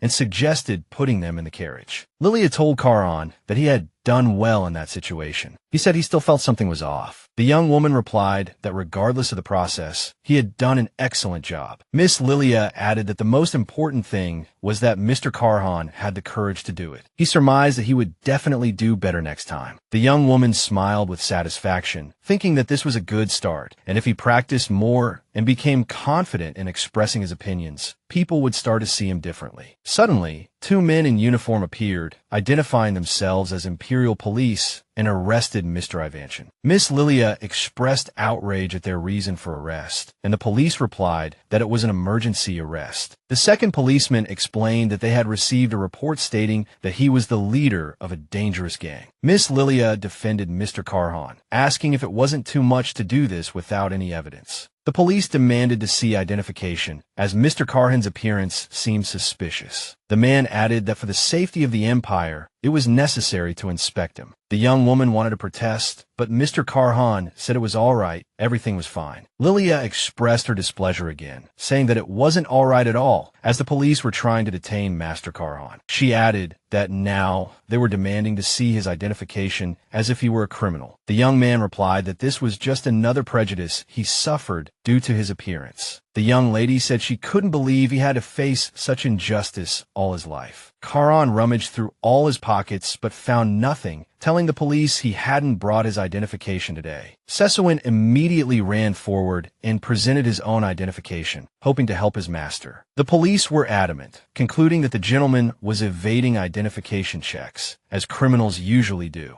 The young woman was appalled by the police's behavior, who clearly weren't going to stop. Lilia reluctantly thought that she had to use another method, telling the men in uniform loudly that they would regret this. The young woman added that if they didn't stop this reckless behavior, their salaries would be cut. The guards were unconcerned, stating they had the support of many nobles, and even without the young lady's sponsorship, their salaries wouldn't be reduced. The young woman asked what would happen if it were sponsorship from the Barton family, and the policeman gasped. Their superior then realized that the young lady had platinum blonde hair and violet eyes. Furthermore, her escort wore a sword with the same crest as the letter announcing the Barton family's large donation. The man was very grateful, as living on a salary alone was difficult, and the donation relieved him from worrying about income. The Imperial Guard inquired if the young lady was Lady Barton, and she confirmed this. The uniformed man then bowed deeply to Miss Lily. She sarcastically asked if she needed to show identification. The man hastily apologized, saying he was mortified for not recognizing Miss Lily immediately. It was a terrible mistake. The young woman angrily asked if the officer believed her, as she didn't look suspicious. Without waiting for a reply, she added that the heir of the Ivancian family would be very displeased with such distrust. The guard's eyes widened further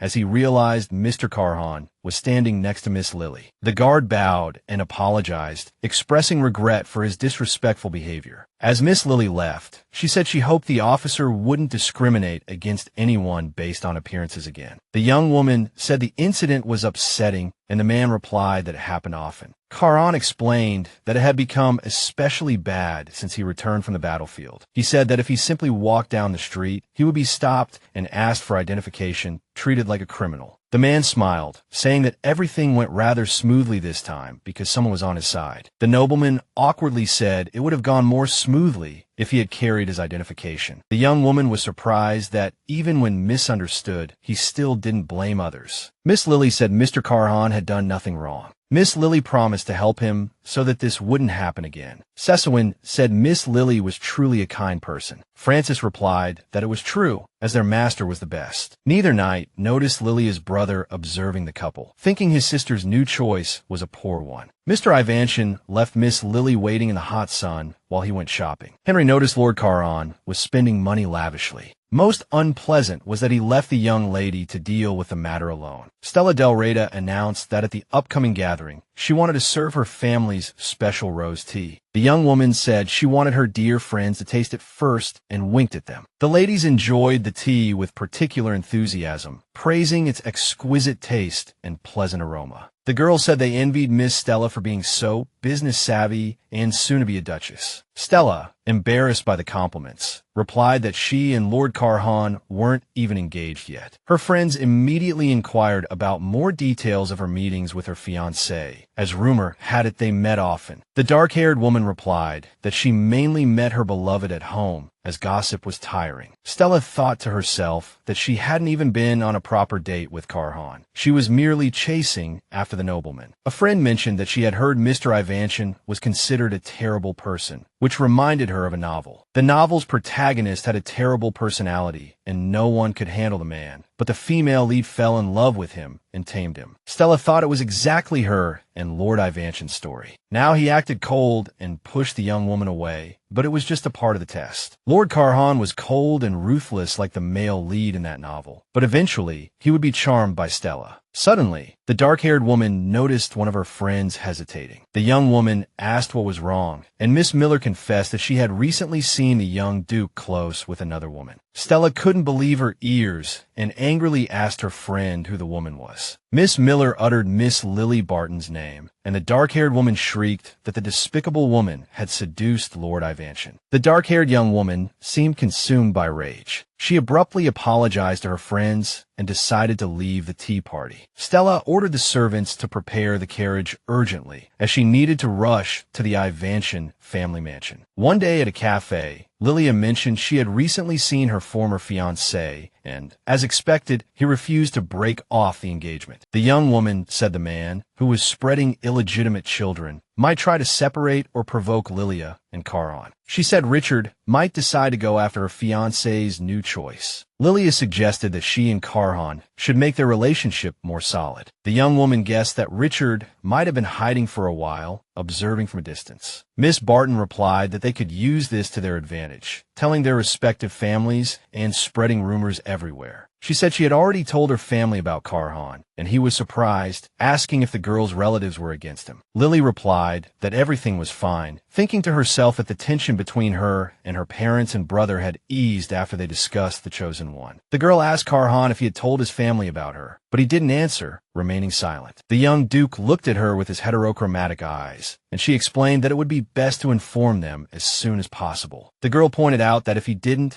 his parents might set a wedding date for him and Miss Stella. After a short pause, the young man replied that he would tell them when the time was right. Lily noticed Karhan's face darken, just like at the banquet when she asked about his family. The girl was curious about what was going on with the Ivanchan family, but she stopped herself in time, deciding not to pry further. The girl felt that family matters were not a suitable topic for discussion, so she decided to change the subject, praising his courage today. When Lord Karhan and Miss Lily reached the cafe's porch, they found it was pouring rain outside. Francis, holding the young lady's umbrella, said that because of the sudden downpour, all the umbrellas in the nearby shops had sold out. Malik told the young lady not to worry, as they, the knights, would share their umbrellas. He put his arm around Francis and Sessawin, and, holding an umbrella, rushed into the rain. The young lady wanted to stop them, but the sound of the rain drowned out her voice. Lily realized there was nothing she could do. She and Karhan would have to go together as well. Although shy, the young man invited the girl under his umbrella. Strolling through the alley, accompanied by the sound of falling raindrops, Lily thought that everything felt different at a moment like this. The heavy rain intensified the surrounding scents, as well as the body heat of the person beside her or the accidental brush of their bodies. Suddenly, the girl noticed that Karhan was already quite wet, as most of the umbrella was shielding her, leaving her completely dry. Miss Barton asked Lord Karhan if he would catch a cold, and he assured her that he was fine, that he rarely got sick. The young man said that it made him happy to know that the girl wasn't getting wet. Lily said she should move closer so the umbrella could cover both of them. Karhan, though startled, remained silent. At this moment, they both realized that this is what it felt like to care for another person. When they reached the carriage, Lily said that only she had arrived comfortably. The girl said she was sorry, and the boy replied that it was all right. Then he called her name, thanking her for her company today. Lily's cheeks flushed with shyness, and she noted with surprise that this was the first time Karhan had called her by her name. The girl said she should also thank him and added that she would look forward to seeing him again. Karhan watched the departing carriage, noticing his heart beating fast. He placed his hand on his chest. It was the first time in his life he had felt his heart beat so rapidly. The young duke got into his carriage, where Sessawin had prepared a change of clothes for him. As Karhan changed, he thought about how so many firsts had happened in just a quarter of a day, all thanks to Miss Barton. The new day had begun to bring new experiences, and he liked this unpredictability and looked forward to seeing her again. Karhan suddenly became gloomy, pondering whether he could enjoy himself so carefree, whether he could help the young lady. He asked himself if the girl would still need him after his secret was revealed. Sessawin pleaded with his master not to say such things anymore, because regardless, he was now the heir to the Ivanchan family. Karhan thought sadly that his family saw the heir in someone else. These thoughts weighed heavily on the young duke's mind. So when he got out of the carriage, Sessawin asked him if he was all right. Suddenly, someone called out Mr. Ivanchan, and he turned to see Stella Del Reyta. She ran towards him angrily, completely disregarding the pouring rain. The dark-haired woman shouted angrily, asking where he had been for so long, as it was already late. Sessawin apologized, saying it was already evening and the visit needed to be postponed. It would be best to notify them of their intention to visit beforehand. The dark-haired woman said it was surprising that she couldn't just come here like this. Karhan stood there silently, and Stella angrily asked how long she was supposed to stand and get soaked in the rain. The man sighed heavily and walked past the girl. At the threshold of the family mansion entrance, he turned and asked Stella what the matter was. She decided not to show weakness in this situation, because only in this way, just like in that novel, could she get a bad boy. The girl said she had heard a strange rumor about Lord Karhan taking a walk with Miss Barton. Stella asked if this was a lie. The young Duke,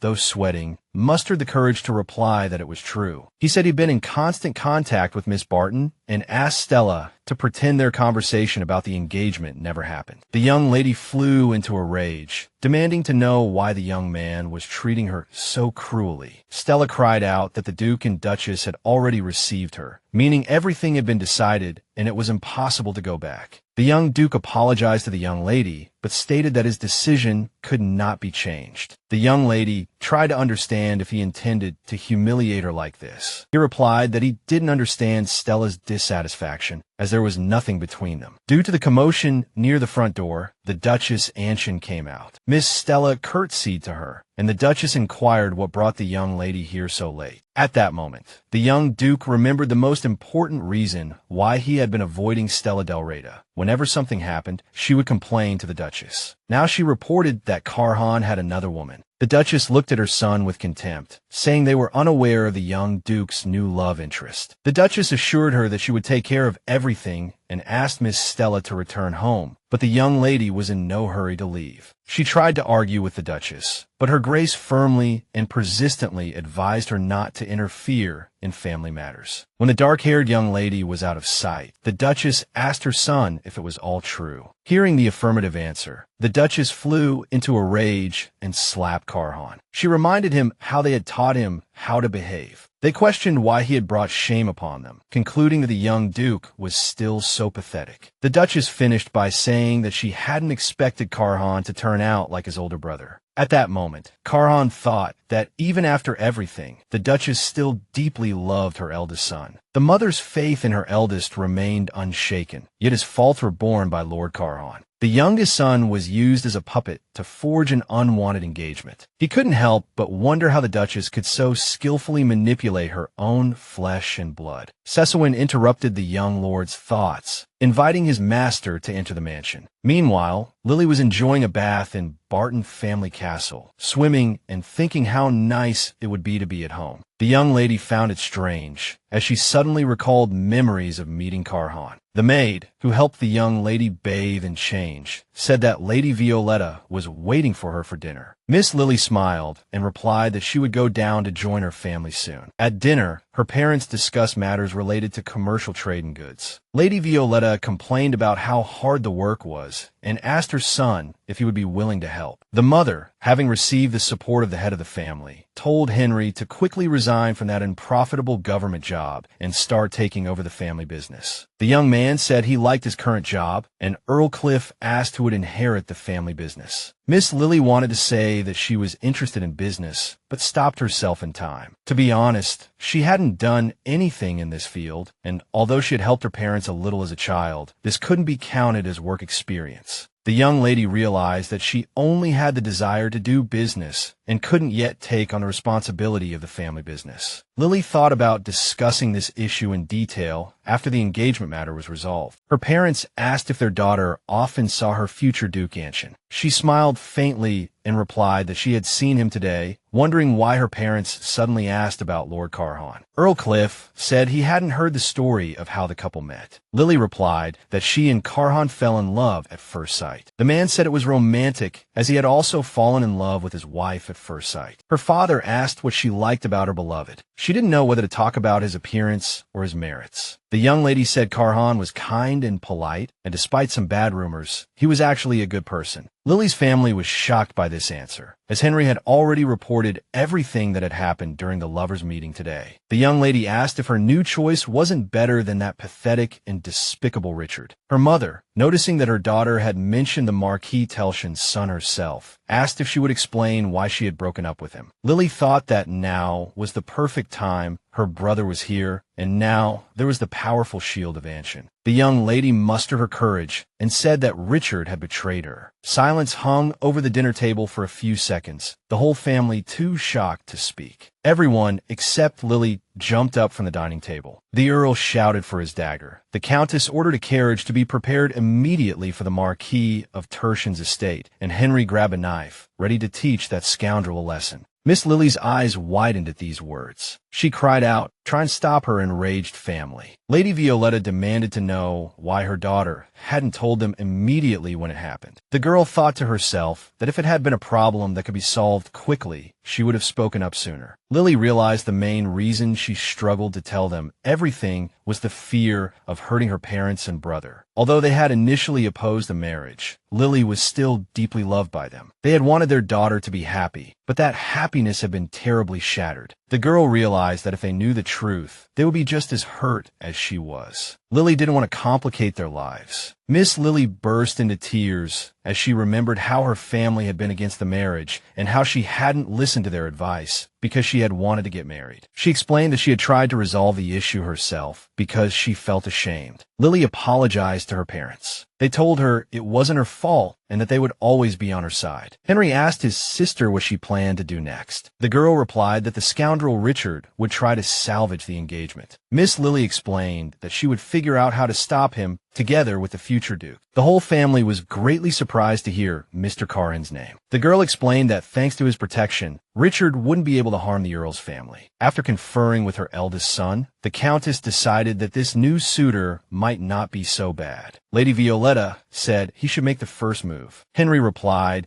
that he didn't particularly like the idea, but nevertheless, he assured his sister that they trusted her to break off the engagement with Lord Carhan. The young man noted that after the engagement was officially broken, the Barton family would also start dealing with Richard. His brothers said they would have to see how things played out and suggested inviting Mr. Carhan to Barton Castle. Beads of sweat appeared on Mr. Carhan's forehead as he read the invitation. Sessowin said it was to be expected. The young man remarked that it would be difficult for his master to make a good first impression on the Barton family. Therefore, only one option remained: to impress Miss Lily's relatives with gifts. The Lord and his aide went to the shops. Carhan inspected almost all the goods available on the market and noted with regret that the Barton family's influence was indeed immense. All the goods the young man liked were stamped with the family crest. Mr. Carhan was beginning to doubt he could find a suitable gift, so Sessowin asked him what Miss Lily liked. Carhan thought for a moment. The memory of the champagne from their first meeting on the balcony gave him an idea. Mr. Carhan asked if alcohol would be an appropriate gift, and Sessowin nodded in agreement. So the hereditary duke declared with satisfaction that they were going to a wine shop. Upon entering the shop, Carhan looked at the clerk with his usual intimidating glare. Sessowin pleaded with his master to remain calm, but Carhan tried to soften his expression. He looked around the shelves and concluded that he knew absolutely nothing about this. The clerk, noticing the lord's bewildered expression, asked if he needed help. Carhan looked around and then fixed his signature glare on him. The man trembled like a frightened puppy. The young man remembered that he needed to be more gentle, so he explained in a calm voice that he was looking for a gift. The clerk agreed, thinking to himself that the customer wasn't so scary after all. Mr. Carhan walked out of the wine shop, carrying numerous packages. Sessowin said he had a feeling of déjà vu. Carhan thought that he needed not only to be gentler with others, but also to learn to say no. On their way to the map store, Lord Carhan and his aide noticed a shop. Sessowin said they could choose gifts for the Barton family there. As they were about to approach, they suddenly saw Richard being thrown out of a clothing boutique. He angrily demanded to know how the security of a fashion store could treat the son of the Marquis of Tertian in such a manner. The young security guard apologized and said that members of the Tertian family were not allowed inside. They asked Mr. Richard not to make a scene or they would call the police. Turning around, they noticed Mr. Carhan. The guards remembered him visiting with Miss Barton and thought it would be wonderful if he came to their establishment. On the day of the visit to the Barton family, the gilded gates swung open and the young duke's carriage drove into the garden. Carhan felt nervous, while Sessowin noted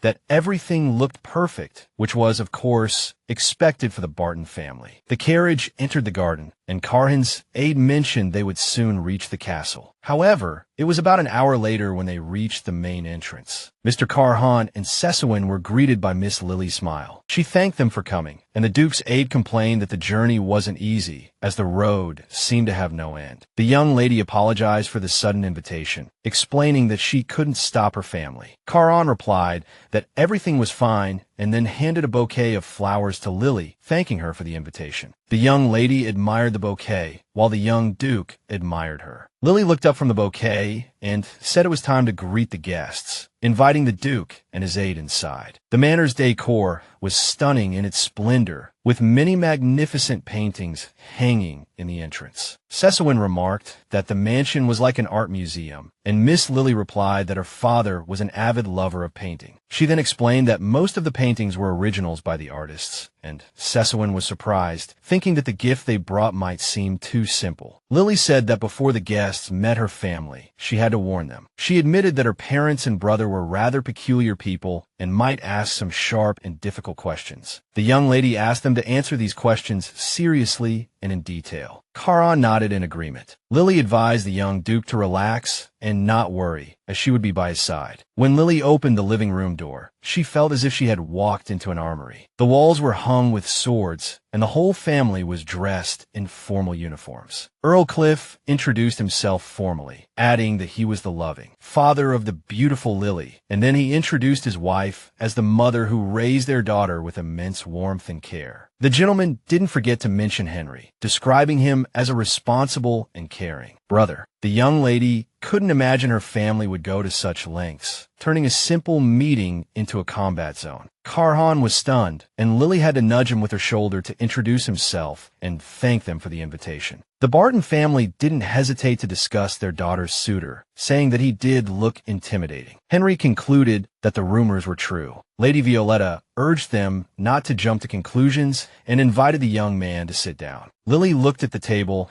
and was instantly filled with dread, as it looked more like an interrogation than a family dinner. The Earl's daughter asked the maid to move her chair and place it next to the hereditary Duke's chair. This caused a negative reaction from the young lady's family. She felt that her parents and brother were behaving like children at the dinner table. Caron told Earl Cliff that he had brought some small gifts, wine and health supplements. Henry looked at the gifts with disdain and asked if that meant they were supposed to get injured first and then recover. Earl Cliff said he had quit drinking since yesterday, but Lily knew it was a blatant lie. Just yesterday, she had seen her father and his companions finish a bottle of wine. When her mother reached for the health supplements, Lily took them away to prevent further comments. The young lady thanked her beloved for choosing and giving her exactly what she truly liked, and then angrily asked her family if they really had to be so disrespectful. Earl Cliff said he appreciated the Duke's thoughtfulness in bringing gifts for his daughter, which somewhat eased the tension. Carhan smiled for the first time during the entire meeting. After an awkward silence, Lady Violetta shared the story of her daughter's love at first sight. The lady asked the Duke what he liked most at that time. Lily panicked, as she hadn't rehearsed the answer to this question with Carhan. The young man replied that at the banquet and until this day, he had been captivated by the happy expression on Lily's face, illuminated by her radiant smile. The young lady's mother replied approvingly that it was indeed impossible not to fall in love with her daughter's smile. Earl Cliff concluded that such a reason was believable. Miss Lily thought the moment of crisis had passed, and the young lady thought the romantic novels she had suggested to the young man had done their job. He had done well. But it was too early to relax, as Lily didn't know what questions her family would ask next. Henry mentioned that when his sister talked about Mr. Evention, she had showered him with praise. Her brother said it was exactly the same as the first time she brought Richard to meet him, so he wouldn't let the same situation happen again. He said he wanted to ask a personal question, and Carhan agreed. Henry said he had heard that the young Duke of Avanton had been involved in battles for a long time. His sister retorted that this wasn't an appropriate topic for discussion at the family dinner table. Her brother smiled faintly and said that if the young Duke was uncomfortable with it, he shouldn't be sneaking around. Henry hoped Carhan would reveal a darker side during the conversation, as someone who had received so many honors couldn't be purely innocent and harmless. Carhan replied that he was a volunteer and added that he had no interesting stories to tell, as the battlefield was a terrifying place. Lily's brother was surprised by this answer and said he would be frank. He explained that their family was worried about the negative rumors surrounding Mr. Evantion. Suddenly, Cesawin interjected, apologizing for his rudeness and asking permission to explain everything. He said that all the rumors were false, as Lord Carhan's achievements on the battlefield had been severely distorted. The young man believed he was still trying to protect his master by spreading rumors to shield him from society's harm. Lord Carhan looked at his aide, who had decided to clarify the truth, with admiration, calling his master a benefactor who had saved hundreds of lives. The Barton family members, thinking the young man didn't seem to be lying, admitted that the rumors weren't true. They speculated that since Karhan had walked a difficult path in the war, he must have risen to the rank of general or knight commander. Karhan countered that he had retired as an officer. This news shocked the entire Barton family, including Lily. Everyone knew that even lower-ranking nobles could easily rise to high positions. Lily's parents and brother began whispering amongst themselves, saying that the Duke's son must have had a reason for resigning as an officer. Their discussion was interrupted by Lily's loud cough. Earl Cliff, understanding his daughter's hint, announced that dinner was ready and it was time to begin the meal. The table was laden with various dishes, dazzling Karhan. Lady Violetta asked him if he had any dietary preferences. The young man replied that he didn't, and Miss Lily quietly instructed the maid to place the vegetable dishes near the guest. Karhan protested, but the girl said she wanted him to be able to eat what he liked. The Barton family was surprised by Mr. Karhan, as he looked like a carnivore, but was actually a vegetarian. Even the maid serving the soup wondered if vegetables were enough for such a strong man. She stared at the unique guest so intently that she spilled the soup as she passed by Miss Lily. Karhan reacted instantly, shielding Lily with his body, and then asked if she was all right. Lily and the young Duke simultaneously asked each other if they were all right. The maid apologized profusely, and Miss Lily said they needed to cool his hand, as he might have been burned. The girl ordered the maid to call a doctor and bring plenty of cold water. The Earl and Countess said it was fortunate that the soup had only spilled on his clothes and hadn't touched his skin. Henry concluded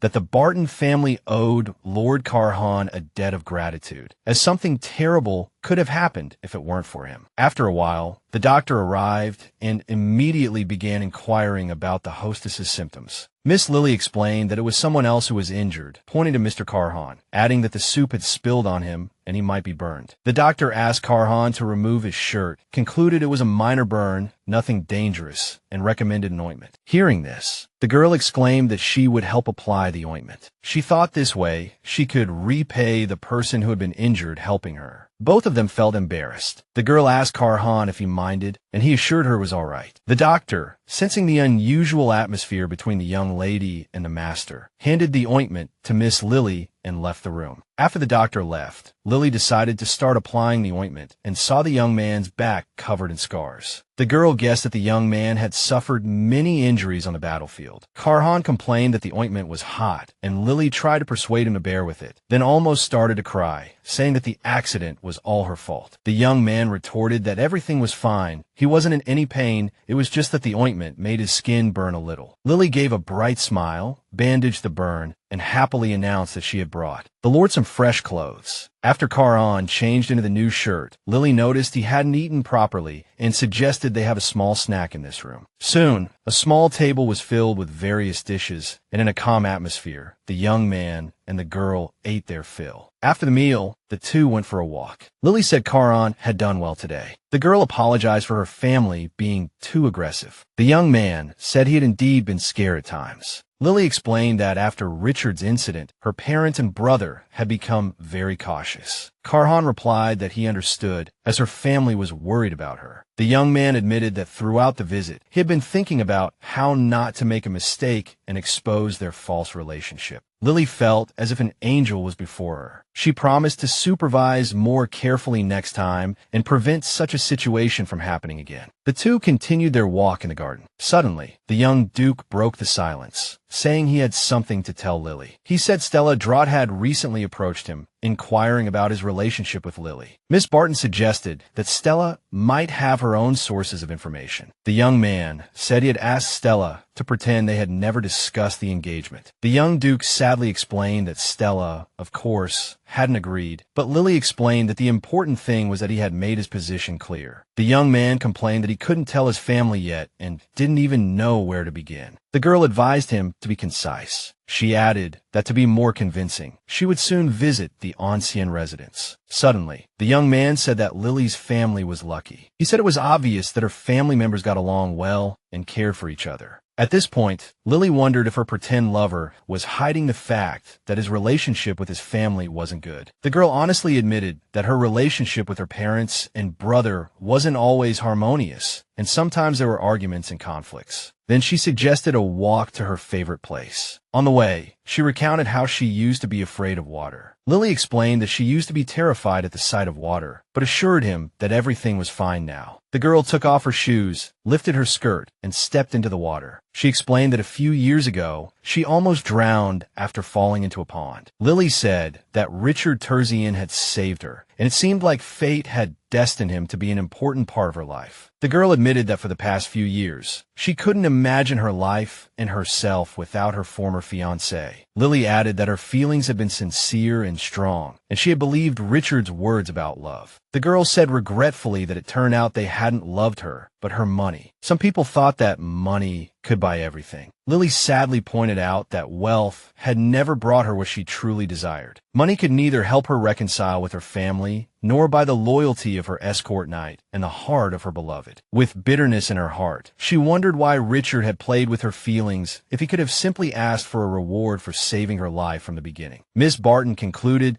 that if Richard Terzian hadn't saved her, she would never have fallen in love with him. Caron asked if she still loved her former fiancé. Lily smiled and replied that he was now her enemy. Suddenly, the girl smiled sweetly, extended her hand to the young man, and suggested they sit down together. Dangling her legs in the water, she confessed to the young man that she often came here in the summer, but her parents didn't know. Then, Lily looked dreamily at the sky and asked if this was a date. Caron looked at her, perplexed. The girl reassured him, saying she didn't know either. She had never been on a real date with Richard. Lily felt that she finally had a real relationship, even if only for a year, even if it was just a game to break off the engagement. The girl felt as if she were in a beautiful dream. Lily hadn't noticed how late it had gotten. Shifting her gaze, she noticed the smile on the young Duke's face and suggested they go back. On their way back, they encountered a distressed Sessuan who complained that the residence was too large and he had to ask for directions. The aide asked where his masters were, and Lily said she had gone to treat Lord Carhan. The girl felt embarrassed that she and Carhan had left without considering Sessuan, so she decided to tell him about the signal flare. Lily explained that everyone had a signal flare because it could be used to call for help if they got lost in the castle. She explained that this couldn't be done outdoors. Just then, a maid approached. She said the Countess was looking for Miss Lily. The girl replied that she would go after seeing the guests off. Carhan assured her not to worry, saying they could find their way out. Lily objected, saying they couldn't treat guests like that. The young Duke added that they needed to return soon. The aide said he remembered the way to the front door. The girl sighed regretfully and said that if that was the case, she would go see her mother. Lord Carhan and his aide were walking down the hallway when they were stopped by a chillingly familiar voice. It was Earl Barton. He asked if the guests were leaving and how Mr. Carhan was feeling. The young man replied that it was just a minor burn and that it had been treated well. Earl Cliff said he was glad and, unexpectedly, bowed to Lord Carhan, adding that he was sincerely grateful. The man explained that he wanted to repay the young Duke, and that Carhan should ask for anything he needed. Carhan replied that he had already received the necessary medicine, and that was enough. An awkward silence fell between them. Carhan noticed they were standing next to a painting, and Lily was talking about her father's love for art. Carhan decided to break the awkward atmosphere by praising the painting. The Earl's eyes immediately lit up, and he asked the young man if he was also interested in art. He then grabbed the young man's hand and pulled him over to look at other pieces, wanting to hear his detailed appraisal. Earl Cliff brought Lord Carhan in front of a painting and waited for his insights. The young man explained that the lines were swords of good and evil, adding that these swords would never intersect, yet they existed simultaneously in the same space. Earl Cliff was pleasantly surprised to find the young man so insightful and led him to the next painting, saying he clearly understood the piece. Lord Carhan actually didn't know the name of the artwork. It was Sessuan who had suggested it. The Earl admitted he hadn't expected the young lord to be such a brilliant art critic. He invited the young man to an exhibition he was curating, wanting to have a more in-depth conversation. Carhan stammered, sweating profusely, but eventually said he would be happy to attend the event. The Earl expressed his immense delight at this, while the young man inwardly cursed himself for once again failing to refuse an invitation. Leaving Barton Castle, Carhan realized he had just been in an unfamiliar world. Here, Although people argued, they still cared for each other, and beauty and warmth reigned supreme. The young Duke longed to stay in this atmosphere a little longer, but he knew this wasn't where he belonged. A few days later, Miss Lily arrived at the Imperial Central Bank, having received a notification that the vault needed expanding. The bank clerk informed Miss Lily that in addition to the profits from the cafe's reconstruction, the trunk shop had also been a success. The bank clerk asked Miss Barton if she wanted to know the amount in her account, explaining that she would state the current amount as the interest was still being calculated. Upon learning the current balance, Francis and Malik were nearly overwhelmed by the number of digits. Lily laughed, saying she no longer knew how to spend so much money, and requested 2 additional underground vaults be added in her name. After leaving the bank, Miss Lily decided to go to the cafe and treat the nights to some delicious desserts. While drinking tea and eating pastries, the girl browsed through a newspaper with shop advertisements. She had already visited or bought out many of the advertised shops. The girl couldn't understand what to do if the speed of spending couldn't keep up with the speed of money making money. Richard's sister, Sharona Terzian, called out to Lily, saying she almost didn't recognize Miss Barton, as she seemed to have changed a lot recently. The ruby-haired girl said she was on her way to do some shopping and invited Lily to join her. Sharona couldn't understand why Lily was still hesitating to sit, since she had already walked to the sidewalk. Miss Barton wondered if Richard hadn't told his sister that the engagement had been broken off. Lily got up and told Francis and Malik she would be back soon. She felt that running into Sharona Terzian was a good thing, as she could explain to her that the naive Lily was gone. Miss Barton caught up with a ruby-haired girl near the shops. Sharona said she was planning to get pregnant and suggested buying baby care supplies in advance. The last time, the shop assistant had been quite dissatisfied with this customer because she had opened the product packaging without buying and had haggled over the prices. Sharona loudly announced that she would buy all the items she had looked at last time. In a short while, the shop assistant laid out all the required items. The ruby-haired girl noticed the material and interior of the baby carriages were not of very high quality. The picky customer asked to see something more expensive and better. The shop assistant pointed to the most luxurious model in the store. Upon seeing the recommended model, the buyer exclaimed that the baby carriage was fantastic and declared she would buy them all. After the shop assistant quoted the total price, Miss Sharona asked Miss Lily why she was still standing there and not paying. Miss Barton walked to the cashier and said she would only pay for one item, a rattle for her puppy. The ruby-haired girl instantly became angry, shouting that Lily must have taken the wrong medicine today and asking what she was supposed to do. Lily suggested she pay for it herself. Sharona was surprised by the change in her brother's fiancé's attitude. Lily recalled how she used to always pay with a smile, while Sharona reminded her that they would soon be family, asking if it was really that difficult to pay. Mrs. Barton stated that she didn't want to be connected with the Terzian family by marriage, and added that from now on, she wouldn't waste her money on them. The ruby-haired Sharona became even angrier, saying that with this behavior, Lily would never enter the Terzian family. She threatened to tell her brother, and Lily asked if Richard hadn't already informed his sister that the engagement was off. Lily Barton calmly headed for the exit, with the furious Mrs. Sharona following, but the shop assistant stopped the customer. They exclaimed that this unpleasant visitor had been there many times, unpacking goods, but never buying anything. The shop staff simply wouldn't let her leave the store. Walking down the street, Lily thought that although Richard had quarreled with his fiancée, he hadn't told his family about it. The girl guessed his pride had stopped him. She decided to take this step herself. A few days later, an announcement of the broken engagement was published in a popular newspaper. Lily assumed the Terzian family would learn everything. The next day, Mrs. Barton went to visit Mr. Eventia and found him reading an art book. The girl noted it was an excellent subject to study, remembering that her father was having an art exhibition soon. She invited Karhan to join her and, without waiting for a reply, declared that today the young man would learn to say no. Lily, putting on a pitiful expression, asked the young man for money. In less than a second, Karhan agreed, reaching for his wallet and asking how much was needed. Lily objected, saying that the point was for the young man to practice saying no, even if someone played on his emotions. Karhan replied that he couldn't refuse the lady, and he was willing to listen to any request she had. Lily was touched, but immediately stopped herself, thinking that now wasn't the time. She said she appreciated his enthusiasm, adding that the young Duke needed to be more careful with his money, and declared it was her turn to refuse. As the young man began to utter a request for help, the girl coldly replied that she couldn't because she was busy. Karhan lowered his head, looking as heartbroken as a teddy bear. Lily pointed out that this was just training. Lily explained that if someone asked for something, the young man needed to judge whether it was acceptable for him. The girl clarified that he didn't need to be afraid of the other person, but needed to learn to defend his personal boundaries. Mrs. Barton added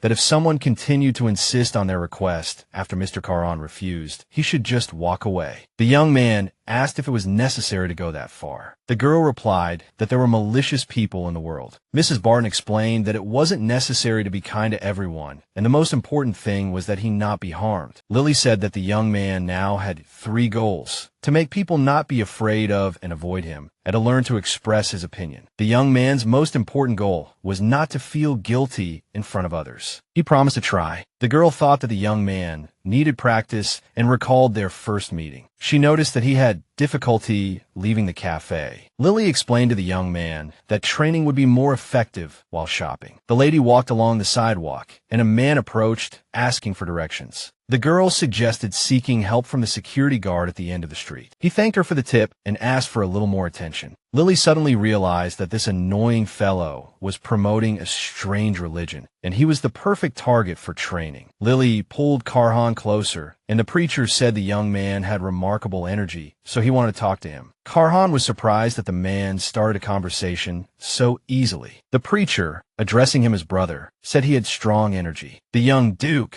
mustering his courage, announced that he wasn't interested, but the preacher wasn't fazed. He frowned, saying it was saddening to be considered someone who casually approaches anyone. Karhan realized the unpleasant consequences of refusal came quickly. The preacher said he wanted to share something good. The man pleaded to be understood correctly. The young duke, seething with anger, clenched his fists and, gritting his teeth, said he was busy and had to go. This firm response worked, and the religious preacher finally left Karhan alone. The man turned his attention to the lady, saying she had radiant energy and seemed like a kind person. The preacher asked Lily if she was interested in what he had to say, when suddenly Karhan spun around and grabbed the man's shoulder. The young duke said he had already politely asked the preacher to leave because they were in a hurry. The man ran away, yelling that Lord Karhan was a demon and Satan. Lily noticed with delight that the young duke had exceeded all her expectations, saying it was wonderful. He replied that it turned out he was quite good at practicing. Lily felt she had never seen Karhan smile so genuinely. Lily thought about how no matter how she coached him, his smiles were always awkward and forced. The girl asked him what he was thinking about when he smiled, but he couldn't admit the smile was a reaction to Lily's happy expression. The young duke replied that he remembered a dog he had as a child. The girl felt a little disappointed at such a simple answer. Then, regaining her composure, she suggested that whenever he felt nervous, he should recall his childhood pet. The girl declared that from now on, whenever she talked about that dog, Karhan needed to smile. Lily said Karhan was a good student and suggested he learn to swear, especially since Franz was an excellent teacher in that regard. Meanwhile, Richard, looking at the mess he had made, thought it necessary to learn to control his temper. After ending his conversation with his sister, he had trashed his room in a fit of rage. His sister had learned of her brother's broken engagement with Miss Barton. Richard, lost in negative thoughts, was interrupted by a servant who said the Marquis had summoned him. He guessed the reason for his father's urgent meeting request was the news of the broken engagement published in the newspapers. When he appeared before his father, a stack of newspaper pages flew at him, the front page displaying a picture of Lily and Richard. The Marquis demanded an explanation. The young man replied that he and his fiancée had quarreled, and she was still angry. He said he didn't believe such reports would appear just because of a single quarrel, and called his son a pathetically precocious child. The Marquis exclaimed in astonishment, unable to even win a girl's heart. Richard knelt down and begged his father for help. His father asked if the boy had spoken to anyone from the Barton family, but received only silence. In a cold tone, he announced he would speak to Henry Barton and ordered his son to leave. When the young master returned to his own residence, Terzian greeted him, expressing his delight that his master had learned to refuse. The boy recalled how he used to stand at Lord Carhan's door at night, while they tried to take food from their master, begged him to go to war in place of others, or made impossible demands. Terzian said he was truly touched and grateful to Miss Barton. Caron smiled, thinking his aide was right. The young Duke realized he wouldn't have been able to refuse anything without Lily's help. Caron opened the box Lily had given him during their meeting. Inside were sweets and a note that read, "Enjoy." Seeing the sweets, he recalled a childhood memory when he also had a similar box of sweets he eagerly wanted to share. He gave the sweets to the maids, who said the Duke's son was kind, but it wasn't enough. He wanted his mother's love. At that moment, the boy wondered if his mother would love him if he were kind. Little Caron only wanted his mother's love. It was the only thing he could think of, but in return, he only received a cold, fleeting glance. He didn't know when his mother's gaze had become filled with hatred, as if it had always been that way, and Caron was an unwanted child. The boy thought he had done something wrong and wanted to fix it, writing his mother heartwarming notes and attaching fresh flowers. He wanted to earn even a sliver of his mother's love and trust, but one day he walked in her room and saw all the gifts he had given her in the trash. From that moment on, the distance between them began to grow. That day, Caron decided not to show any more kindness, but with Miss Barton's appearance, everything changed. Lord Caron asked Terzian if the Duchess was home, and receiving an affirmative answer, said he had something to discuss with her. Caron knocked on his mother's door, but didn't enter, only slightly opening it to say he wanted to talk. He said he had met a girl, at which point the Duchess's figure appeared in the doorway. She had already raised her hand to slap him when the young Duke suddenly said it was Miss Barton. The woman told her son he was finally starting to do something useful, as she knew the Bartons were the richest family in the Empire. Finally, the Duchess said she wanted to meet her son's new intended as soon as possible. The next day, Lily received a note from Caron, saying his parents wanted to meet her. The girl realized she was invited to the Duke of Avantia's residence. She became very worried, as it was her turn to play the role. Lily's anxieties were interrupted by a maid, who reported that an unexpected carriage had arrived at the mansion gates. The guest turned out to be Lady Stella Delahout. She was very nervous, shouting at the servants and asking if they had informed the mistress of the house. The servants replied that they had already driven to the mansion, so the lord would soon be informed of the guest's arrival. The guard asked her to wait a little longer. Lady Stella remembered that the Duchess had promised to resolve Caron's issue.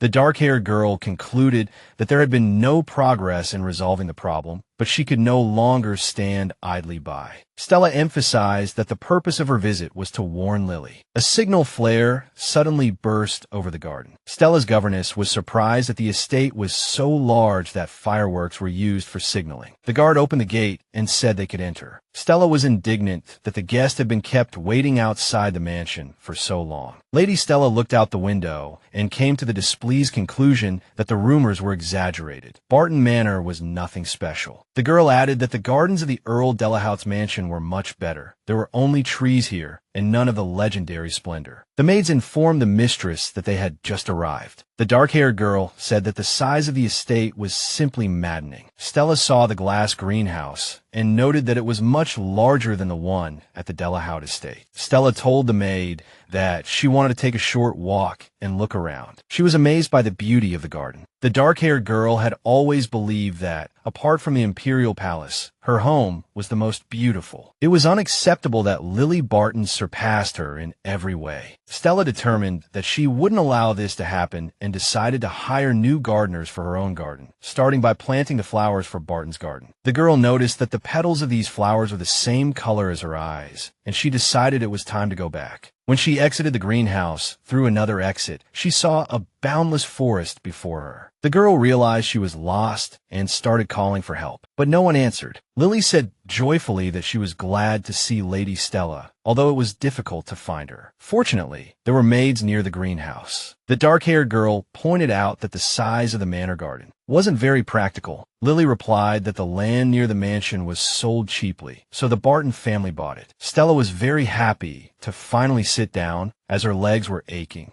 Lily asked the guest the reason for her visit. The dark-haired girl replied that she had heard from Mr. Evantia that he often met with Lady Barton, and she had also confirmed this. The guest seemed to explode, shouting that it was shameless, because at the banquet Lily had claimed there was nothing between them. Stella reminded her that Lily was already engaged, but the blonde calmly asked if she had read the newspapers recently. Lady Barton announced that the engagement would soon be broken off. The guest couldn't believe these words. Stella said that apparently relationships didn't matter to the blonde, and she could easily find a new suitor. The dark-haired girl stood up and angrily demanded that Lily stay away from her man. Lily retorted by asking if they had true love between them. Stella sat back down and indifferently asked what did it matter, as it was a marriage of convenience anyway. Miss Stella was the only daughter of Earl Delahout, so she lived a carefree life. However, there were rumors in high society that the girl didn't look like a noble lady. Social circles said that even expensive jewelry couldn't help her, as she couldn't compare to a single finger of Lady Barton. Stella understood that she couldn't compare to Lily Barton. Her education and social connections were worse, and she had less knowledge of etiquette. The girl recalled being compared to Lady Lily since childhood, as they were of similar age and social standing. Lady Stella was immersed in memories of appearing at the Imperial Palace Ball a year ago. The guests' attention was focused on her, and they praised the dark-haired girl's appearance. Young noblewomen surrounded Lady Delahout, inquiring about the boutiques where she purchased her clothes and accessories. Even the haughty noblewomen couldn't hide their interest in her. Miss Stella basked in the curious and envious gazes of the guests, feeling like the protagonist of a novel. Lady Delahout's moment of glory was interrupted by the appearance of Mr. Richard and Lady Barton, who announced their engagement. An enthusiastic response arose from the crowd, praising the newly engaged couple as a match made in heaven, destined to be together. Stella Delahout immediately burned with anger, deciding that she must urgently find a groom so as not to be inferior to her rival in any way. This groom's status had to be better than Richard Terzian's. At this moment, the gentlemen were talking about Duke Antoine. One of them said that his wicked son had dethroned the eldest and become the heir himself. Stella was glad she had found a suitable candidate. In Lady Lily's drawing room, Lady Stella declared that, with the support of Mr. Carhan's mother, she was obliged to become the Duchess. She said that if things continued this way, she would file a formal complaint with the Duke's family, demanding they make their son see reason. Lily noticed that the dark-haired girl didn't care how the family would treat Carhan. She only cared about her own desires. Then, remembering Stella's encouraging words, she smiled and showed her guest the invitation from the Duke Ivanch's mansion. The dark-haired girl shrieked that it was stolen. Lily replied that taking what doesn't belong to you is what guests do. Lily clarified that she remembered how the Delahout family stole the carriage blueprints that the Barton family designer had been working on for a long time. She added that she would never forgive the Delahout family and loudly announced to the servants that it was time to show the guest out. Malik and Francis grabbed the furious Lady Stella and her maid by the arms and led them out of the room. They forced the guest and her maid into the carriage and told the coachman he could leave. Stella leaned out of the carriage window and shouted that next time she would come to this mansion as the Duchess. Watching this, Lily thought that the dark-haired girl was acting like a child. She concluded that she had wanted to hear what Lady Stella had to say, but the meeting was a complete waste of time. In the administrative department of the Imperial Palace, Henry Barton was buried in paperwork when an assistant knocked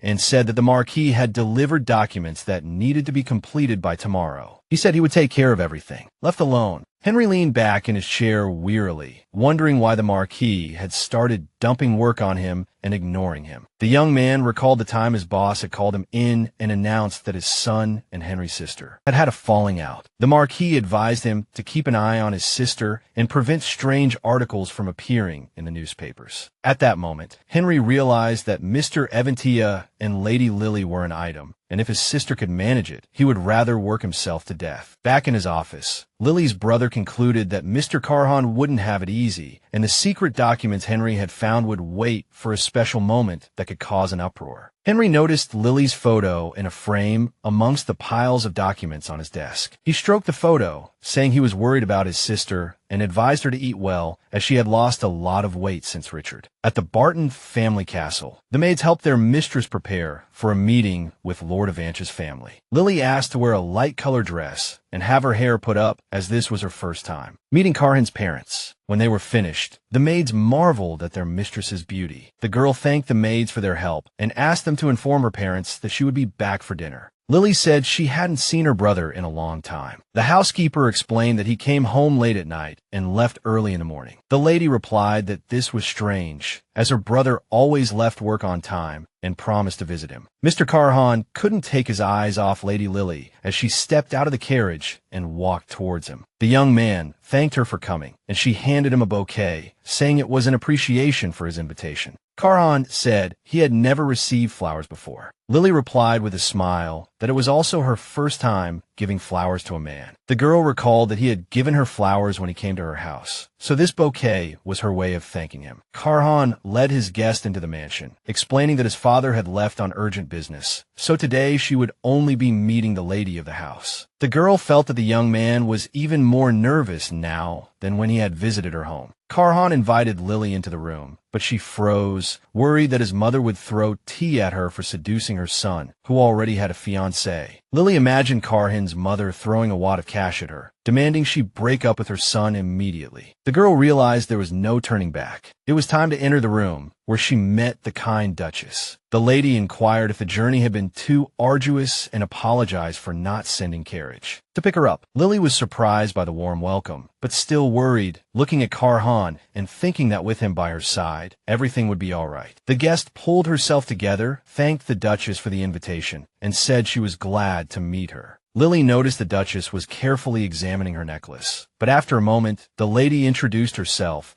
saying she had heard many good things about the Barton family and invited Lily to sit down. Lily sat on the sofa, looking at Karhan in confusion. He didn't sit down but stood to the side. She thought he seemed to be sweating profusely and whispered, asking why he kept standing. Lady Ilya told her son to sit down as well. Lily thought Karhan must be very nervous. The Duchess noticed that the boy was acting differently than usual today. Suddenly, she remembered a gift she had prepared, originally intended for the royal family, and decided to give it to this important person. Lily explained that it was wine made by her family, and this year marked its centennial. The Duchess said it was a valuable gift and she would gladly accept it. Then she suddenly said she had heard that the lovers had feelings for each other from their first meeting. The Duchess asked how Lily had met Karhan. The young woman smiled, having anticipated this question. She thought she had to convince Lady Ilya that the love between her and her son was real, because she wouldn't give up the Delahout family easily. Moreover, there were rumors of an engagement. Lily couldn't think of how to respond for a moment when Karhan took her hand. Feeling his support, she confidently recounted the story of how they met. She explained that she and Karhan had met at a banquet and fallen in love at first sight, but these words didn't move the Duchess. She asked Miss Barton if she knew that the Eventilla family was discussing engagement matters with Miss Delahout. Lady Ilya said she had intentionally delayed the matter because some things bothered her. Lily didn't understand why the Duchess had chosen her as her future daughter-in-law.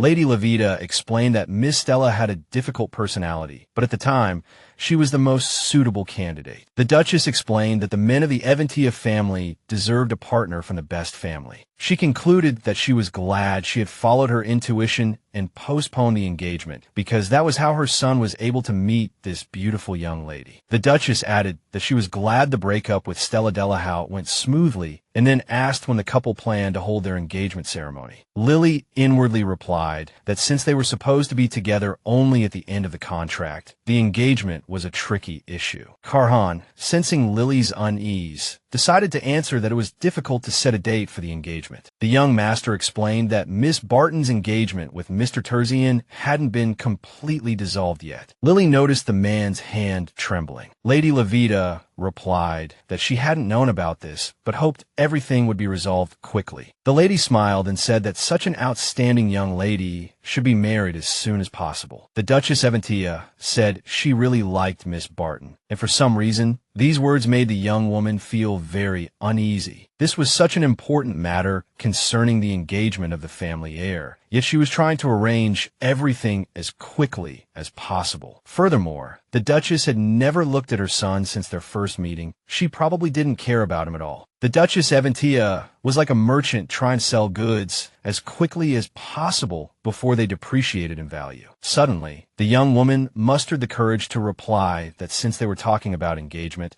it would certainly happen within the year. Lily replied that she planned to raise the question after dissolving her previous engagement. She added that she had been warmly welcomed at the ducal residence, so she would pay special attention to the Duchess Ivancha's wishes. Lady Ilya replied that that was wonderful and apologized for her eagerness. She explained that she really liked Miss Lily. Lily thanked the Duchess for her kindness. Suddenly, Lady Ilya rose from her seat and apologized for having to leave first, saying she had other matters to attend to. The Duchess said she hoped her guest felt at home. Only as she finally left the room did the Duchess cast a sinister look at her son. When the door slammed shut, Karhan began examining the hand that had been resting on Lily's arm throughout the entire conversation. Miss Barton's words about holding the engagement ceremony this year echoed in his mind. The next second, Lily cried out in alarm, explaining that she wasn't ready to talk about engagement. I had to say the two of us would get engaged within a year, but you need to come up with a reason to postpone it as long as possible. Lily added that they had to come up with a plausible excuse. She asked Karhan if he had any ideas. The man didn't answer, but instead suggested showing her around the ducal residence. While touring the residence, Karhan mentioned that it wasn't anything special compared to the Barton family castle. Lily smiled and replied that the residence was beautiful and had an old-fashioned atmosphere. The young woman saw a maid abruptly turn and hurry away after noticing Karhan. Miss Barton realized her guess was correct. The young duke was indeed shunned by the servants, and his mother didn't want to see him. She realized with regret that Karhan was like an unwelcome stranger here. Passing by a large portrait, the young woman stopped and began to examine it carefully. Karhan explained that the family portrait was painted while he was at war. Lily recognized the person in the painting as Karhan's older brother, the one rumored to have been eliminated by Karhan. The young woman clenched her fists in anger, as she already knew Karhan's character and couldn't understand how such false rumors could have arisen. Lily believed that the family itself had forced the youngest son to become the heir, while society unjustly condemned him. The young woman recalled the envious expression on the man's face when he spoke of the close relationships between the Barton family members. She had previously only thought that Karhan's relationship with his family wasn't good, but she hadn't realized it was this bad. Miss Barton asked Karhan if there was somewhere they could talk privately and quietly. Though surprised, he calmly replied that his room should be suitable. When the young duke opened the door to his quarters, he momentarily transformed into a harmless teddy bear. He pointed out which door led to the bedroom and which to the study. Miss Barton pointed to another door and asked what was behind it. The man awkwardly replied that it was a storage room. The young woman's eyes widened, as she couldn't imagine the heir to the dukedom having such a room in his quarters. The man invited his guest to sit down. She asked Karhan if he was a mischievous child, a deduction Lily made based on the Duchess's stern looks toward her son. Karhan laughed and replied that perhaps he was, as he once locked himself in his study all day without eating when he was young. The man recalled being scolded for digging in the garden and making a mess. Lily looked at him in astonishment and asked if those things really made a child mischievous. The young woman recounted how she threw all her toys into the pond when she was little. Lily shared her memories of frequently scattering flour all over the kitchen because she also wanted to cook. Once, she scribbled on a valuable painting, causing her father to faint. The young woman laughingly recalled stealing her mother's sword to play with, then concluded that Karhan was practically an angel as a child. Karhan was delighted by these words, while Lily wondered why the Duchess was so harsh with her son. The young man replied that it was because his mother considered him useless. Lily argued that this wasn't true. She said that if he was a useless person, then everyone else in the world was trash. The young woman asked where else Karhan could find someone as kind as him. The young man said that Lily was the only person who thought he was kind. The young duke's face darkened, and Lily sat closer, looked at his face, and assured him that he was indeed a good person. The young woman said she had always been told she was good at understanding others, but Richard was an exception. Lily asked the man not to say such things again unless he wanted to question her insight. Karhan thought about how he had always tried to be kind, but only started to change his thinking after hearing Lily's words. The young woman concluded that the Duchess was the culprit in this situation, because even within a family, relatives might not truly understand each other. The young woman told the man that if he needed help, he could contact her anytime, and she would be happy to assist. Karhan wondered why she would do this for him, and Lily replied that she and the young duke were in the same boat. At that moment,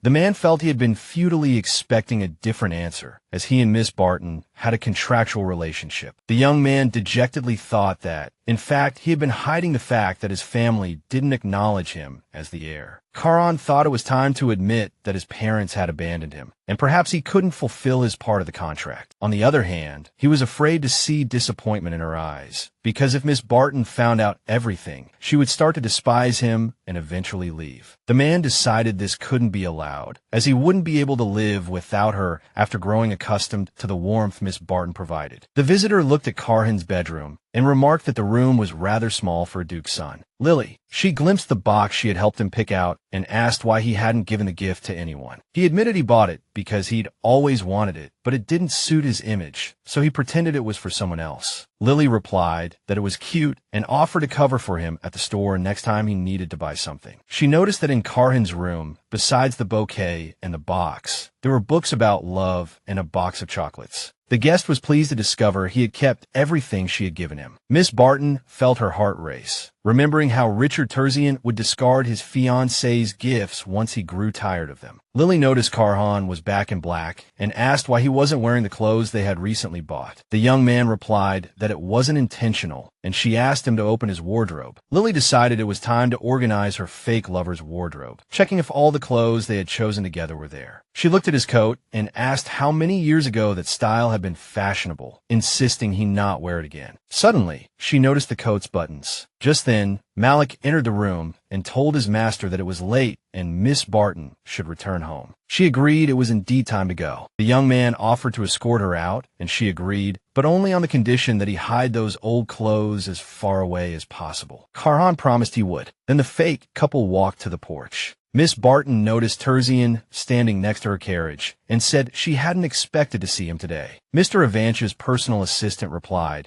that he had specifically left the mansion for a moment to bid her farewell. Suddenly, Carhan placed his coat over Lily's shoulders, saying it was cold and she might get chilly on the way home. She replied that she wouldn't, as she was traveling by carriage, but the young man didn't seem to hear. He said she could return the coat later. Lily noticed his cheeks were flushed with excitement and shyness. Carhan asked if returning the coat could be a reason for them to meet again. The girl also became flustered for a moment, then agreed to return the coat when they next met. Carhan, saying he didn't want her to be exposed to the wind, began to wrap the coat more tightly around her. Lily thanked the young duke, thinking he must have gotten the idea from a love guide. Then she smiled, realizing how comical she looked wearing the clothes of a well-built man. The young lady noticed that someone was watching their farewell as two heads peeked out from behind a pillar. Looking closely, she realized they were servants of the duke's mansion, surprised to see their master so happy. Lily, sensing a perfect opportunity to fuel rumors, asked Carhan to come closer. She embraced him and bid him good night. This caused a stir of surprise among the eavesdropping maids. After Miss Barton left, Terzian informed his master that it was time to return to the mansion. The young duke looked at his assistant in alarm, saying he had a pain in his chest. Terzian replied that he wasn't aware his master had heart problems, but Carhan was indeed flushed and he should call a doctor. Sitting in her carriage, Lily kept thinking about how warm Carhan's hands had been. She understood the relationship was contractual, but the experience was real. Going through all this created anxiety within her. She felt morally compromised as memories of her former fiancé sometimes surfaced. Lily was plagued by doubts, unsure if she could ever enter into another relationship. She was afraid of ending up hurt again. After a while, she consoled herself that there was nothing to worry about, as Mr. Evantia didn't love her. Theirs was only a temporary contract, and when it expired, the fake lovers would never see each other again. Miss Barton recalled the Duchess inquiring about the engagement date between her son and his new chosen one. The girl concluded that if their relationship progressed, things would only become more complicated. She found her heart pounding whenever she saw Carhan, and she experienced feelings of tenderness. Compared to the negativity she had experienced with Richard, she now felt good and at peace. Since her former fiancé had never agreed to break off the engagement, he might have some plan. As the carriage traveled through the night-shrouded streets, she wondered if Richard had any weaknesses. It suddenly occurred to Lily that she could use those weaknesses to force her former lover to break off the engagement. Meanwhile, Stella Delahout, in a fit of rage, trashed her room, yelling Lily Barton's name. The dark-haired girl wondered why that ubiquitous egotist was once again standing in her way. She recalled how, just a few hours earlier, the Duchess had summoned her to the mansion and informed her that she had found a more suitable bride for her son. Lady Evantia had expressed her delight that the engagement between the Evantia heir and Miss Stella had not worked out. The young lady, forcing a smile, inquired whether the Duchess was referring to Miss Lily Barton. Lady Evantia ignored the question, stating only that she would inform the dark-haired girl's father personally. Stella panicked, murmuring the Duchess's name and begging her to reconsider. But the Duchess silently rose and left the room. Returning to her own room, the girl collapsed on the floor, sobbing, unsure how to face anyone. She was certain people would mock her, as news of her engagement to Mr. Eventia had already spread widely. The girl realized with regret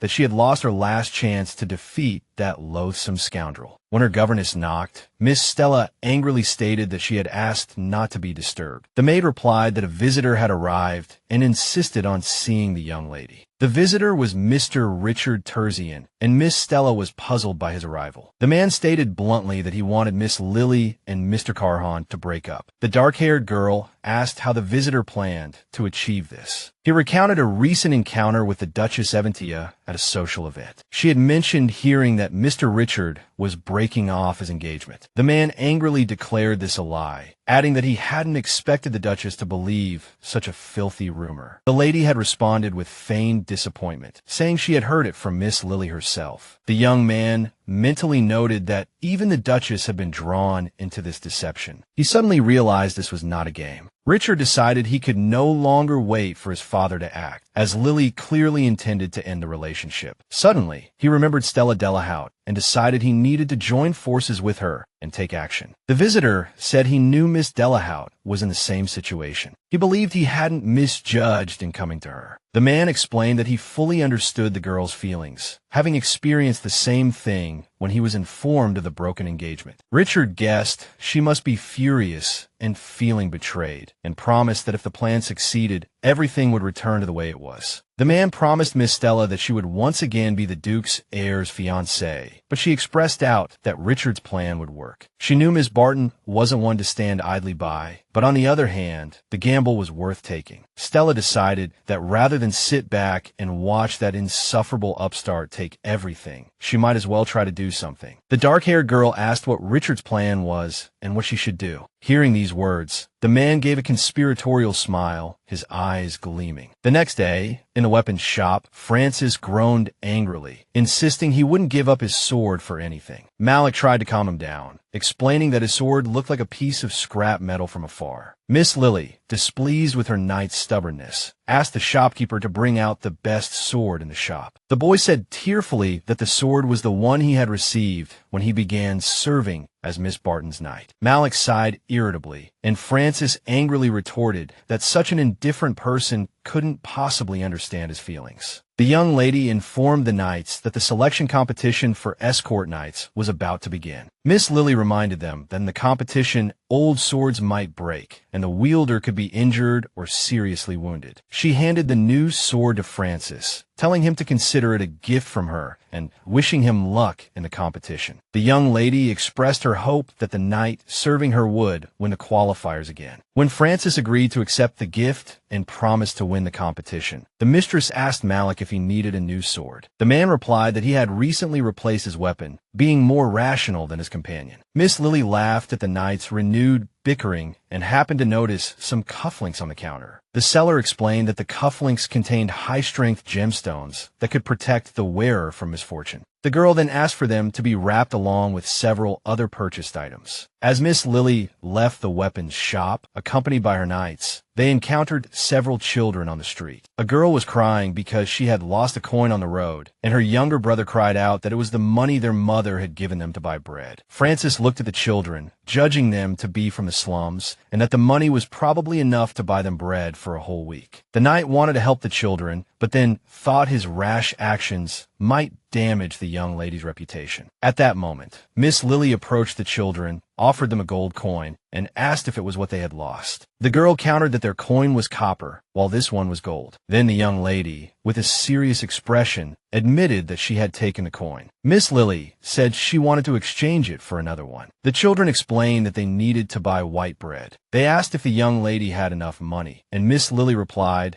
that if it wasn't enough, they could come back to her. The children asked if the young lady would go with them, and the girl took the little girl's hand. Francis, seeing this scene, thought that perhaps money was favored by the Lord because it could help those in need. The man thought that, as a knight, he was proud to serve such a kind Miss Lily. Miss Lily led the children to a bakery, with a dazzling array of goods made their eyes widen and mouths gape open. The children asked where the white bread was, as their mother really needed it to erase a drawing. Lily pointed them to the correct shelf, guessing that if the drawing could be erased with bread, it must have been drawn with charcoal. The girl thought that it must be difficult to enjoy drawing in the slums. At that moment, Malik called out to the young lady, saying he had bought the things they needed. Then the girl called the children to her side, remembering how the girl had fallen on the road while searching for the coin. Miss Barton took ointment and bandages from the bag Malik brought and promised to treat the girl's wound. After treating the girl's knee, Miss Lily said that if the children were hungry, they could come here anytime and take whatever they wanted. They said they didn't have that much money, and the young lady assured them not to worry. The girl happily said that the owner allowed them to take things for free. She didn't mention that she had already given the owner a considerable sum at the entrance and invited the children to eat whatever they chose. The children, while eating their rolls, praised how delicious the food was and said it was a pity Tommy wasn't there. The girl grew wary, glad she hadn't rashly given them money, as that might have made things worse. Lily remembered that often when people asked nobles for help, they used children to get more money. The girl concluded that she didn't know what kind of guardians these children had, so giving them money might cause trouble for them. She decided that all she could do now was make sure these children didn't go hungry.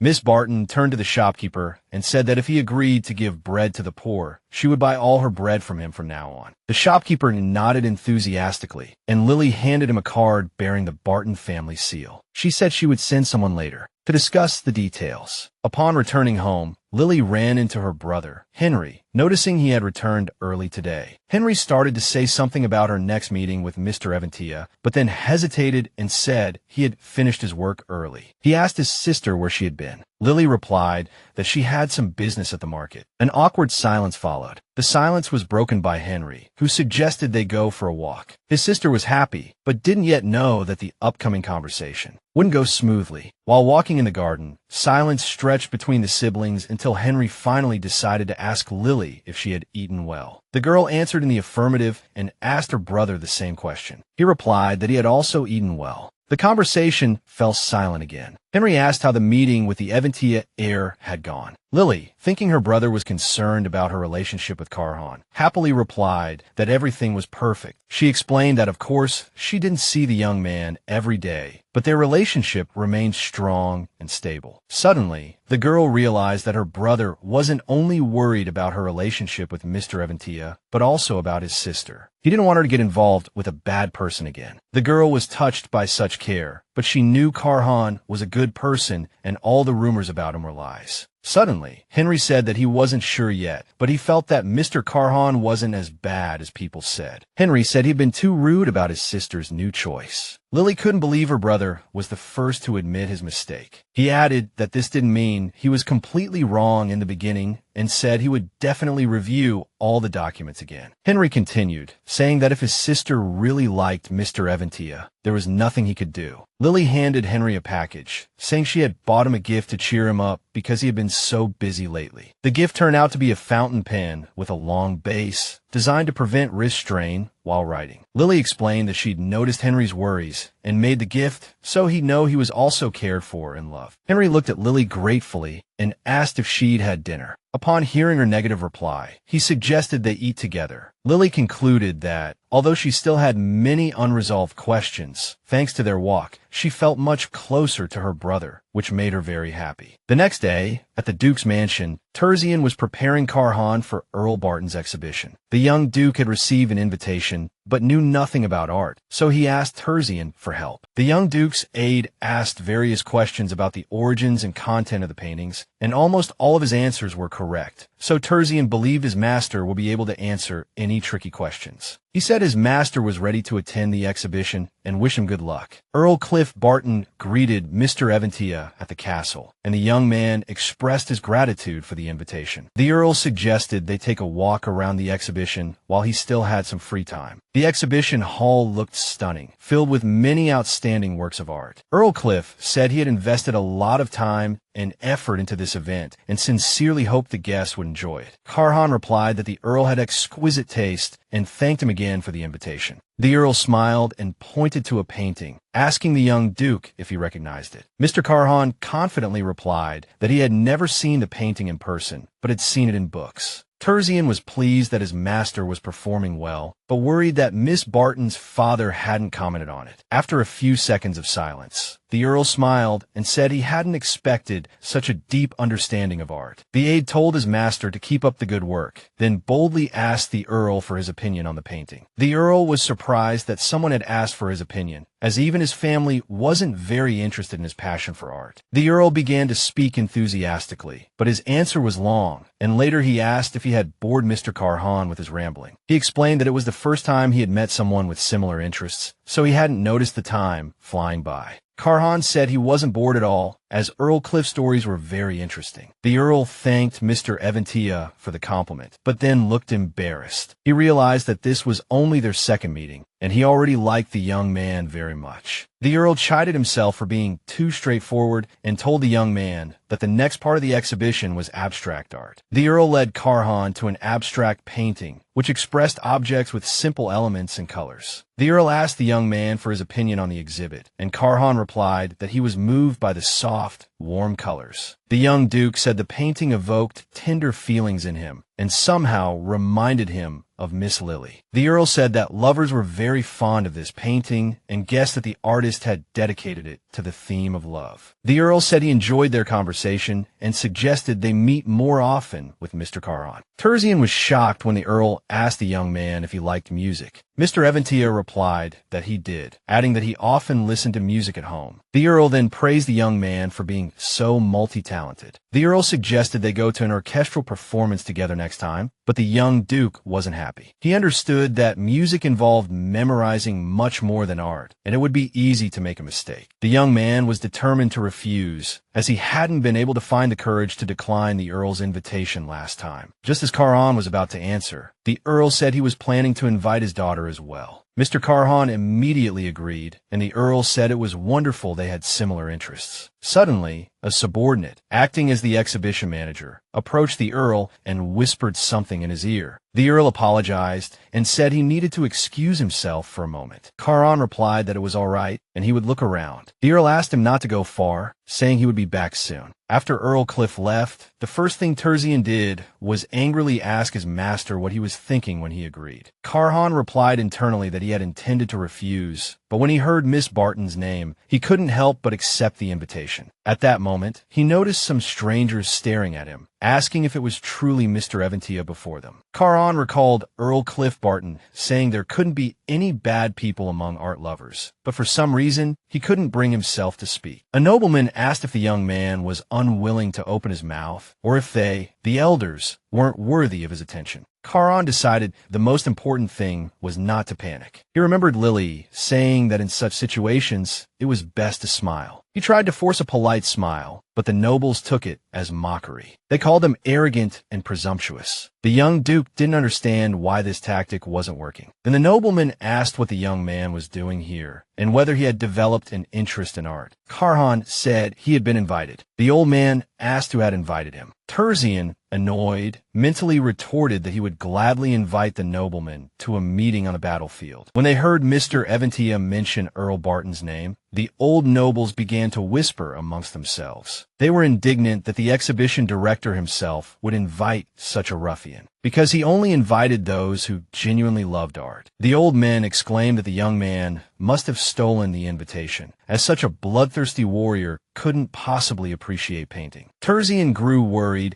and asked Mr. Karhan if everything was all right, but he calmly replied, with an impassive face, that he was used to it. Suddenly, a voice suggested that if anyone had doubts, they should test the young man's knowledge of art. A gray-haired man stepped out of the crowd. It was Advisor Gracia, a man of considerable influence within the duchy. He was a member of a minor faction in the Eventia duchy. There were two main forces in the duchy, one supporting the eldest son, Bread, and the other wanting to turn Karhan into a puppet. Terzian thought this encounter was no coincidence. He might gain support from this advisor. The gray-haired man gave a cold greeting to the fashionable duke. He then said that since the young man was personally invited by the exhibition director, his knowledge of art must be profound. Advisor Gracia decided to confirm this by asking him to tell the story of the painting hanging next to Karhan. Karhan, recalling a page from the art textbook Terzian had given him, calmly replied that he knew a little about the exhibit. He said the painting was made 300 years ago, but the author was unknown. Initially, the painting was believed to depict the decline of a real kingdom, but later it was discovered that the subject was fictional. The nobles were astonished, while Karhan continued, talking about how the painter used soft colors and light brushstrokes. The elder nobles couldn't believe their ears, as if they were back in the academy, sitting in on an art history lecture. Unable to believe the young duke was so knowledgeable about art, they assumed he must have seen the painting before. Suddenly, Karhan heard familiar voices, one female talking about the subjectivity of abstract art, and another yawning and complaining of boredom. A moment later, the young master saw Miss Lily and the knights accompanying her. Lily hadn't expected to see her fake lover at the exhibition and asked Karhan what he was doing there. But before the young man could answer, Miss Barton was immediately surrounded by the nobles. They said they hadn't seen Miss Lily since the banquet. The girl smiled faintly and replied that she was glad to see them again. Suddenly, she noticed Karhan and, from his melancholic expression, realized something had transpired between him and the elder nobles. The girl asked what they were talking about before she arrived. The nobleman pointed at the young man and said that the scoundrel claimed to have been invited by the director. Miss Barton said she hadn't heard anything about that. The nobleman then replied that he was right. The nobles began whispering again, saying the boy must have stolen an invitation from someone, as it was the first time they had seen him at this exhibition. They decided the young master had a dishonest face, making it easy to assume he was up to no good. The girl felt the nobles were going too far. While no one could be certain whether Mr. Eventia had an invitation or not, Lily thought visiting an art gallery was harmless, and there was nothing suspicious about it. Lily didn't understand why society was so unfair and prejudiced towards Karhan, unwilling to understand his true intentions. The girl decided that if this continued, she would have to take Karhan's side. When she walked over and stood beside him, not only was the young master surprised, but the elder nobles were astonished as well. They angrily asked what this meant and what the relationship was between Miss Barton and Mr. Eventia. The girl boldly replied that they were lovers, and the older nobles began to exclaim that it was impossible. Lily, with a sorrowful expression, announced to everyone that she was saddened that her chosen one was being misunderstood. The young man's cheeks flushed when the girl said that the young duke was very sensitive and loved art more than anyone. Lily said that Karhan was introverted for this reason, and so many people didn't understand him. The young duke apologized to Advisor Gracia for his earlier rudeness, saying he had been nervous. The man replied that he was also responsible, as he should have greeted the other party first. At this moment, Lily tugged on her pretend lover's arm, saying it was the perfect time to use their secret weapon. The girl whispered about the puppy to the young man, and he smiled. Seeing the young duke's sweet, charming smile, the older nobles admitted they had misunderstood the young man. Lily said she was very happy that they finally understood everything. Finally, she repeated her father's words, saying there were no bad people among art lovers. These words touched the old nobles, and they chose to excuse themselves, saying they had taken up too much of the young couple's time. Advisor Gracia also headed for the exit, saying they needed to visit the other exhibition halls. When Karhan was alone with Lily, he thought about how much he still needed to learn. Karhan thought about how much he had changed, but today he once again needed Miss Lily's help. The young man cursed his pathetic self inwardly, and Lily seemed to see through his thoughts. Miss Barton advised him to be more patient with himself, as it was difficult to change a long-established personality. Lily added that the young man had done well today, because he had successfully dispelled the bad impression others had of him. Terzian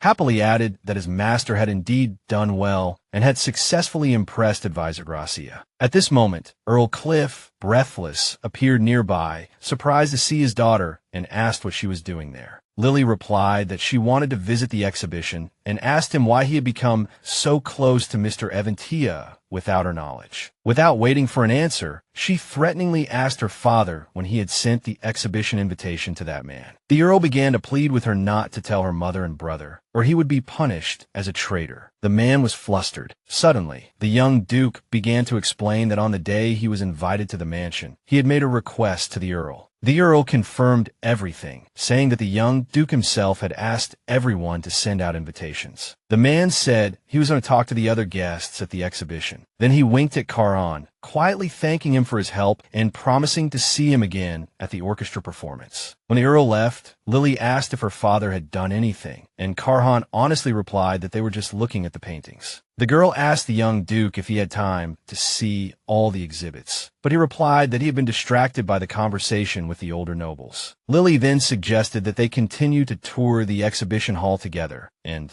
Caron readily agreed. While strolling through the exhibition and viewing the various paintings, Lily stopped in front of one. She said the painting gave off a pleasant, warm atmosphere, exuding a gentle and soft feeling. Caron was very happy that someone shared his feelings. Suddenly, the girl admitted that the painting reminded her of Mr. Eventia. The young man remembered Earl Cliff saying that the painting was created with the theme of love, and lovers especially liked it. Leaving the exhibition, Miss Lily noticed a girl at the entrance who didn't have enough money for a ticket. The girl recalled that the original idea for the exhibition was to be free so that everyone could enjoy art. Many nobles opposed this, so they had to set a minimum entrance fee, but still not everyone could afford it. Lily asked Caron to stop and approach the guide, asking him to tell the girl who was counting her insufficient funds that she was a special visitor. The guide told the impoverished girl that she was the 1,000th visitor to the exhibition and qualified for a special offer, so she could enter for free. As the happy, impoverished girl walked through the door, Caron thought that Lily was an incredible person who didn't hesitate to help those in need while also caring for those around her. Mr. Eventia concluded that he wanted to be with Miss Barton as much as possible. Suddenly, the girl's annoyed face appeared before the young man, pulling him out of his thoughts. The young man was startled, and Lily explained that he hadn't responded to her calls for a long time. Caron assured her that everything was fine, and then she asked him if he had been drinking. Terzian, standing behind his master, was about to say that his master never drank alcohol when Caron interrupted him. The young Duke firmly and loudly declared his positive attitude towards alcohol. Lily replied that this was wonderful and suggested they dine at the tavern, as the cider there was exceptionally good. The young man replied that he had no other plans and would be happy to accompany her. Terzian whispered to Caron that he didn't drink, and the young Duke replied that he had decided to start trying today. The Aegis sighed heavily as the young people entered the noisy tavern. Miss Lily guessed Mr. Eventia must be wondering how the girl knew this place. Lily explained that her parents had always told her that expensive things weren't necessarily good, advising her to try everything in life. She said that if the gentlemen felt uncomfortable, they could go somewhere else. Caron assured her that everything was fine, just a little surprising. Caron added that he liked the tavern's cheerful atmosphere and smiled. The girl thought that when the young Duke smiled, he looked completely different, and she felt a flutter in her heart. The waitress came to the table and, after a perfunctory greeting, asked what the guests would like to order. When she turned and saw Caron's handsome face, she immediately changed her tone, becoming enthusiastic, her face blooming with a smile. Blushing, the waitress tucked her hair behind her ear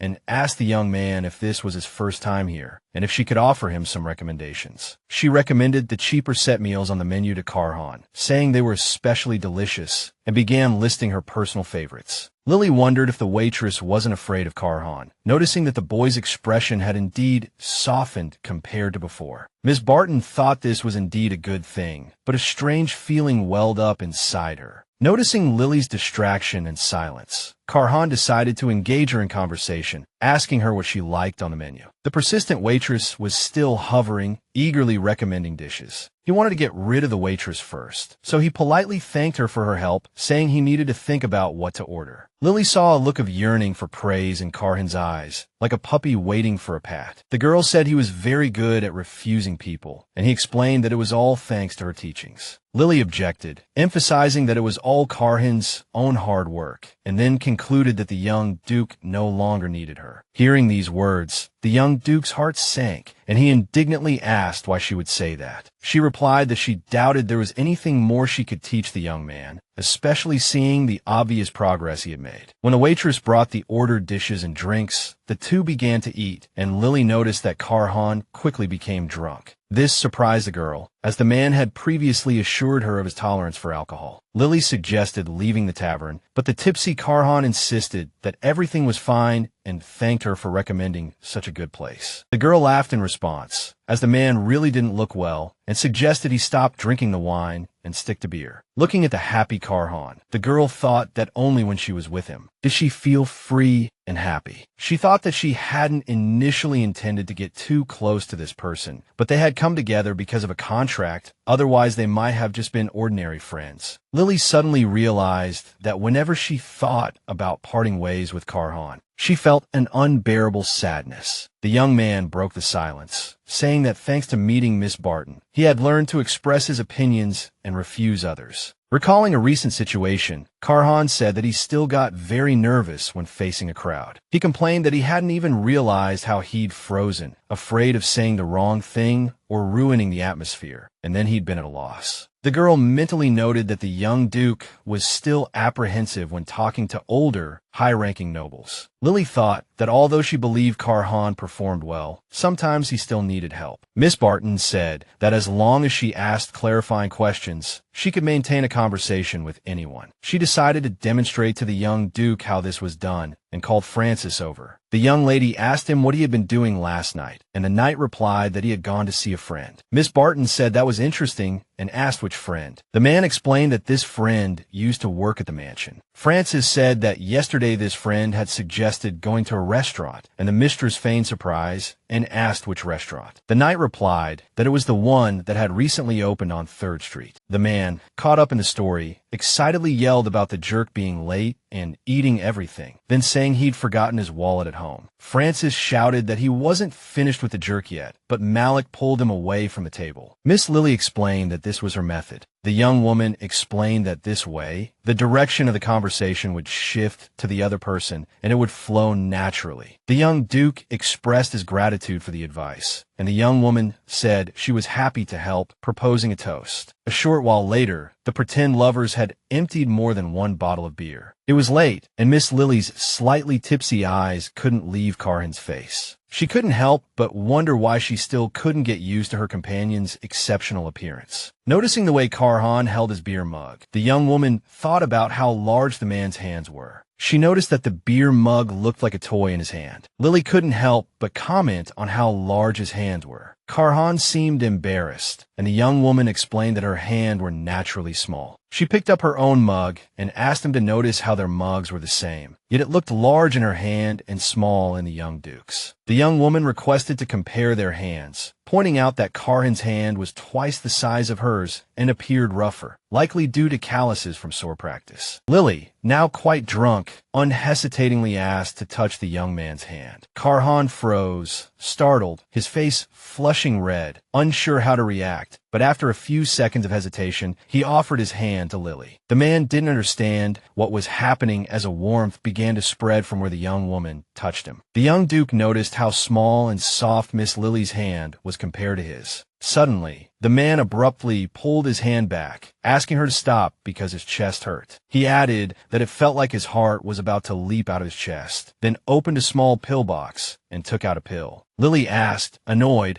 why Karhan hadn't told her before and how long he'd been taking heart medication. The young man explained that the doctor said he only needed to take them when his heart started to hurt. The young woman thought that she shouldn't have invited him to a place like this and let him drink. Karhan hurried to reassure her, explaining that the last time his chest hurt was when Miss Lily visited the mansion. Lily said that if he had warned her beforehand, they would have gone somewhere else. The young man replied that this was the first time his chest had hurt since then, and he assured her that a small amount of alcohol was all right. The young woman sighed, saying it would be a big problem if something happened. Lily pushed her mug away, saying that they'd had enough alcohol for the day, then asked if the exact cause of the chest pain had been determined. The young Duke replied that it hadn't, explaining that the doctors couldn't pinpoint a specific reason. The young woman suggested having her family doctor examine the young man, as he was an experienced expert who had served the royal family. Karhan, flattered by such concern, replied that she needn't worry. He was fine, thinking to himself what a kind and good person Lily was. The man smiled shyly, reminding her that when she visited the mansion, Mr. Evaniang had called him a good person, which made him very happy. Karhan timidly recounted his childhood, saying he grew up in a family with strict morals and always wanted his parents' approval. Mr. Evaniang explained that he had tried many times and worked hard for a long time, but it was all in vain. Once, during his childhood, he overheard a maid's praise, and he became obsessed with it. And so he went down a path of self-destruction, as the prejudice against him deepened, making it difficult to escape. Karhan said he considered himself a failure because all his efforts were futile. He explained that he had no choice but to accept the general misunderstanding. The young Duke added that at that moment, he decided he would be a bad person in front of everyone. However, to Miss Lily, he wanted to always remain good. The young woman couldn't imagine that her words would have such a significant impact on Karhan. Miss Barton realized that, compared to the past, his words made her heart race. The young woman hoped the man would stay firm in this direction and asked him to be even kinder to her in the future. She explained that the young master was already doing well, but he should try harder. Meanwhile, a maid was hurrying to meet the cloaked stranger. He asked her if she had previously relayed information about Evaniang's heir to Stella Delata. The girl confirmed this and said she came to see him because she heard the stranger would pay more. He replied that this was true, but the payment depended on the value of the information the maid could provide. Terrified, the maid barely managed to utter that Lord Karhan was temporarily the heir to the Evaniang family. The informant added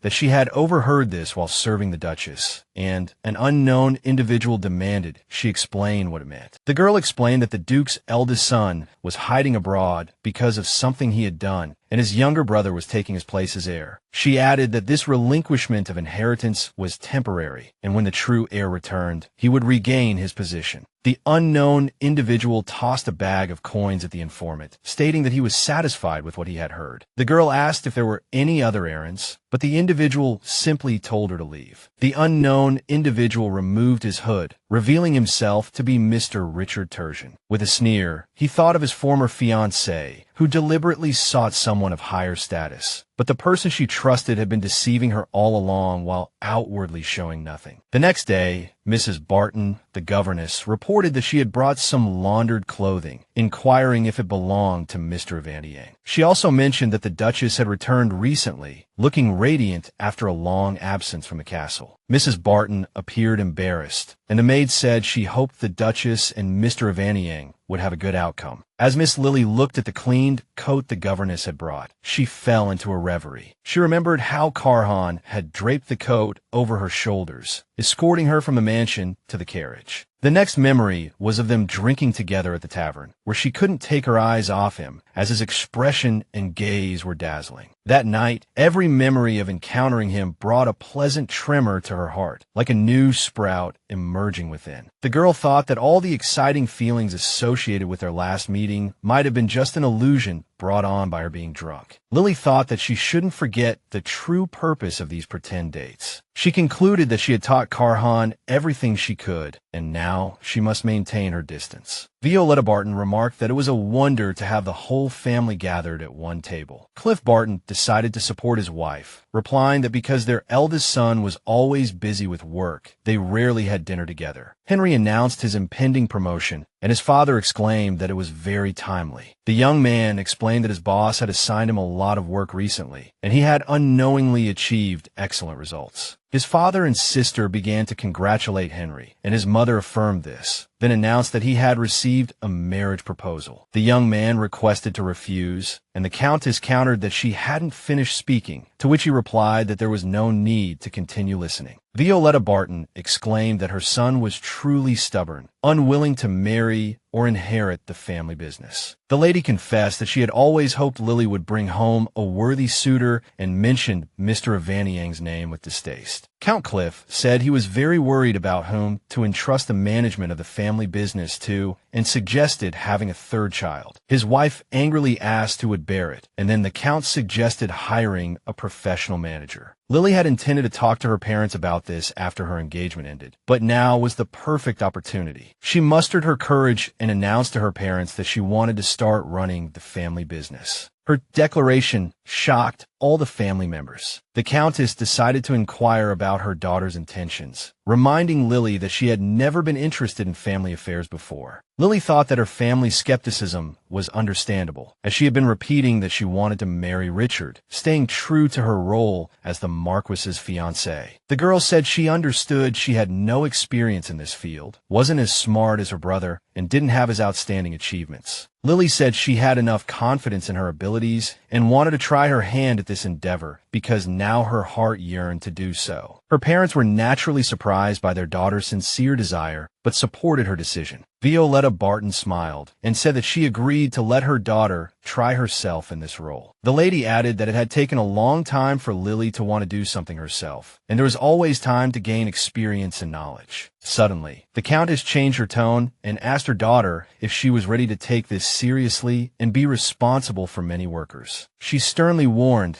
that she couldn't give up just because of difficulties. The girl firmly and confidently replied that she was ready. A week later, Miss Lily's carriage headed towards another art gallery. In fact, her father had approached her the day before, asking for her help in finding a good artist for his business, given the current stagnation in the art world. Miss Lily was pleased with herself for having mustered the courage to speak her mind and easily obtain her family's permission. As she approached the gallery, the front door suddenly opened and a girl tumbled out, crying out and demanding to be let back in. Mrs. Barton loudly inquired what was going on. The knights immediately became alert, Francis even positioning himself in front of Mrs. Barton as a shield. The unknown girl continued to kneel by the gallery's front door, pleading for another look at her painting. The girl promised that if the gallery owner deemed her painting worthy, she would give up her intentions. Lily suddenly realized that the poor person kneeling by the door was the same one she had encountered at the entrance of her father's exhibition. The girl pleaded for the door to be opened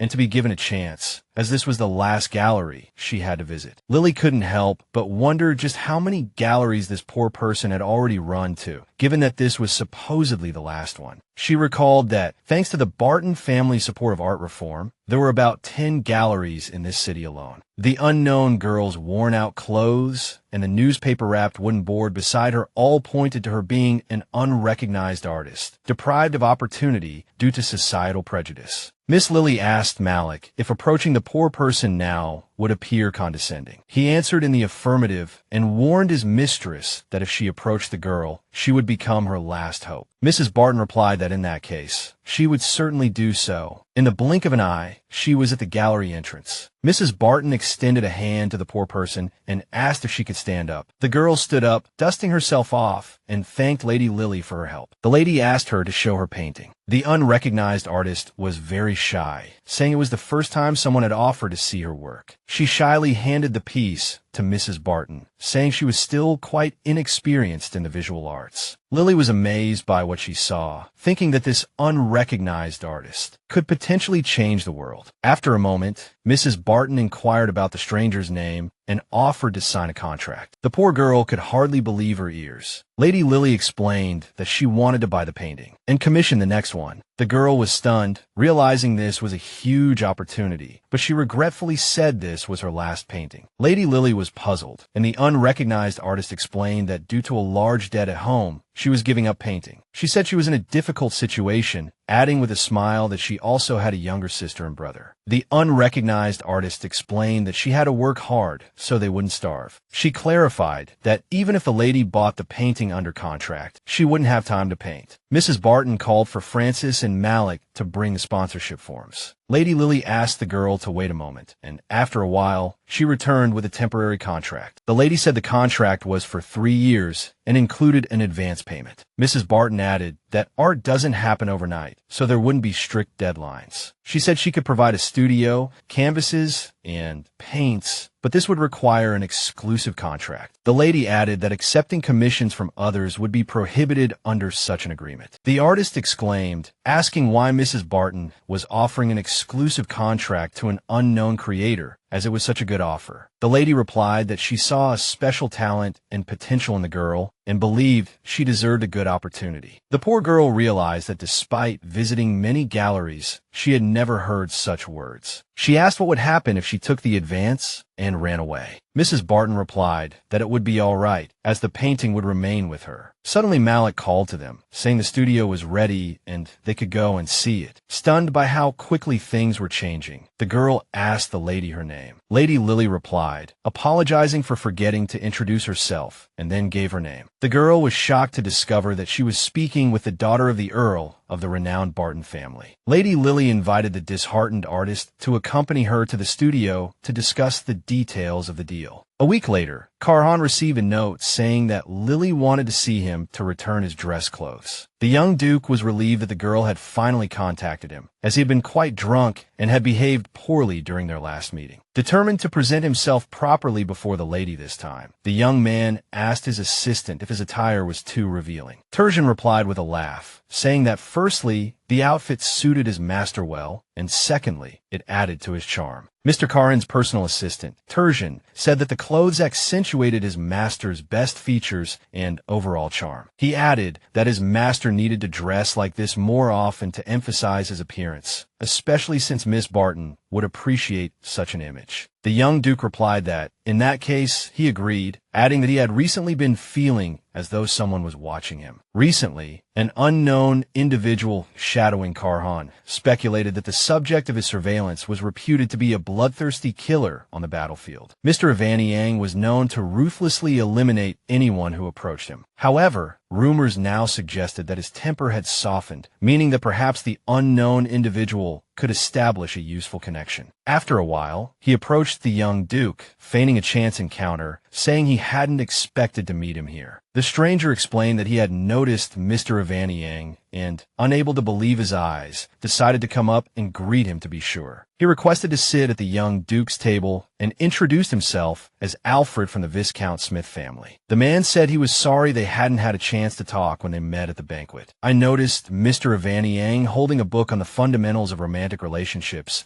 and found his taste quite peculiar, the young man enthusiastically exclaimed. He said he hadn't known the young duke enjoyed reading as well and commented that the book was quite interesting. Karhan thought that this was the first time he had met someone who had made such a good first impression on him. He wondered if he could become friends with Alfred and decided to use the method Lily had recently taught him. Mr. Avaniang believed that Lily Barton would surely praise him for this. When Alfred said something, Karhan simply repeated a certain word from his sentence in a questioning tone. Soon, the young man grew tired and annoyed at being unable to start a conversation and get information from the young duke. Alfred apologized for disturbing Mr. Avaniang's reading. The man ran off in a dejected mood, while Karhan was left utterly bewildered, as he couldn't understand what he had done wrong. A few minutes later, Miss Barton came to Mr. Avaniang's table. He jumped up from his seat, saying that it had been a while since they had seen and talked to each other. The girl explained that she had been busy with work. She noticed that Karhan was finishing the textbook on relationships that she had given him earlier. Lily mentioned that the manual had a second volume, and the young duke replied that this was the first time he had heard of it. Since they were on the subject, he suggested they go to the bookstore together right now. An awkward silence fell between Lily and Karhan on the way to the store, and the young duke decided to break it. He asked if he had accidentally offended the young lady during the incident when he had had too much to drink. The girl assured him that the meeting had gone well from beginning to end and hinted that Karhan simply didn't know how to drink. The young man replied that he hadn't even imagined he could get drunk so quickly. The girl warned him to be careful when he felt like drinking strong alcohol. Lily asked if the man who had been talking to him earlier was Karhan's friend. Mr. Avaniang said that it was the first time he had met him and that he was very surprised surprised when a stranger approached him so confidently. The young Duke said he had used the method Miss Lily had taught him, maintaining the conversation by asking clarifying questions. He said he felt like he had made a mistake somewhere, as the other person suddenly apologized and ran off. The girl decided that Karhan still had problems with communication, so she needed to help him. Lily promised to practice with the young Duke later. The man guessed that with the girl's communication skills, she must have many friends, but she replied that she had no friends at all. Lily explained that she had friends when she was a child, but as she grew older, she realized they were only friends with her because of money. The girl said that after learning the truth, she distanced herself from those fake friends, so there was no one left around whom she could call a friend. She added that once she became a mature, confident, and straightforward adult, she no longer felt the need to make new friends. Lily wondered if her relationship with Karhan could be called a friendship, even though they were connected by a common goal. The girl decided that since she and Karhan were like-minded and communicated without any pretense, their relationship could be called a friendship. Suddenly, Lily happily declared that Karhan was her only friend, but she saw a look of confusion and shock on the man's face. She realized she shouldn't have said it out loud, and added that this confession shouldn't obligate the man. The girl wondered if they could continue to maintain a good friendship if they were careful and kept their distance. Mr. Evandiyang was delighted that Miss Barton held him in such high esteem and trust, even calling him a friend. Yet, for some reason, Karhan felt a certain heaviness in his heart. When the pretend couple entered the bookstore, they found no clerk on duty. Lily and Karhan agreed to search separately. Browsing the shelves, Lily noticed many new books from various publishers had arrived since her last visit. She spotted a section on business management and decided to pick out a few for herself. However, the shelf was too high for her to reach. Suddenly, the back of her head bumped against Karhan's chest as he retrieved the book she needed. Lily's heart pounded. She struggled to compose herself, managing to stammer out a few words of thanks. Karhan asked if she had gotten the book she wanted. Lily, wanting more, said yes, this was the one. She told him she had chosen her books and was ready to pay. Leaving the bookstore, Lily noticed dusk had settled over the street. Karhan invited her to dinner. The girl declined, saying she should go home. He offered to escort her. She refused, explaining her carriage was nearby, then asked Francis to retrieve something. Lily returned Mr. Evandiyang's coat and told him she had a gift for him. She explained that she had seen these cufflinks at a gun shop and thought they would suit him. The young man replied that he was very grateful and would treasure them. Lily protested, saying they weren't meant to be kept in a box, but worn and enjoyed. Karhan replied that he would admire them for a while before wearing them. Lily smiled in agreement and said she really must be going. The young Duke offered his hand to help her into the carriage. He expressed his pleasure in spending the day with Miss Barton. She echoed the sentiment, but abruptly pulled away. Tertian chattered about having the carriage ready for his master, but the young Duke didn't hear him. He had suddenly decided to get a return gift right then and go to Barton Manor. Tertian, shocked by the young Duke's impulsive decision, begged him to wait in the carriage. Inside the carriage, Lily sobbed, on the verge of tears, confused about what was happening,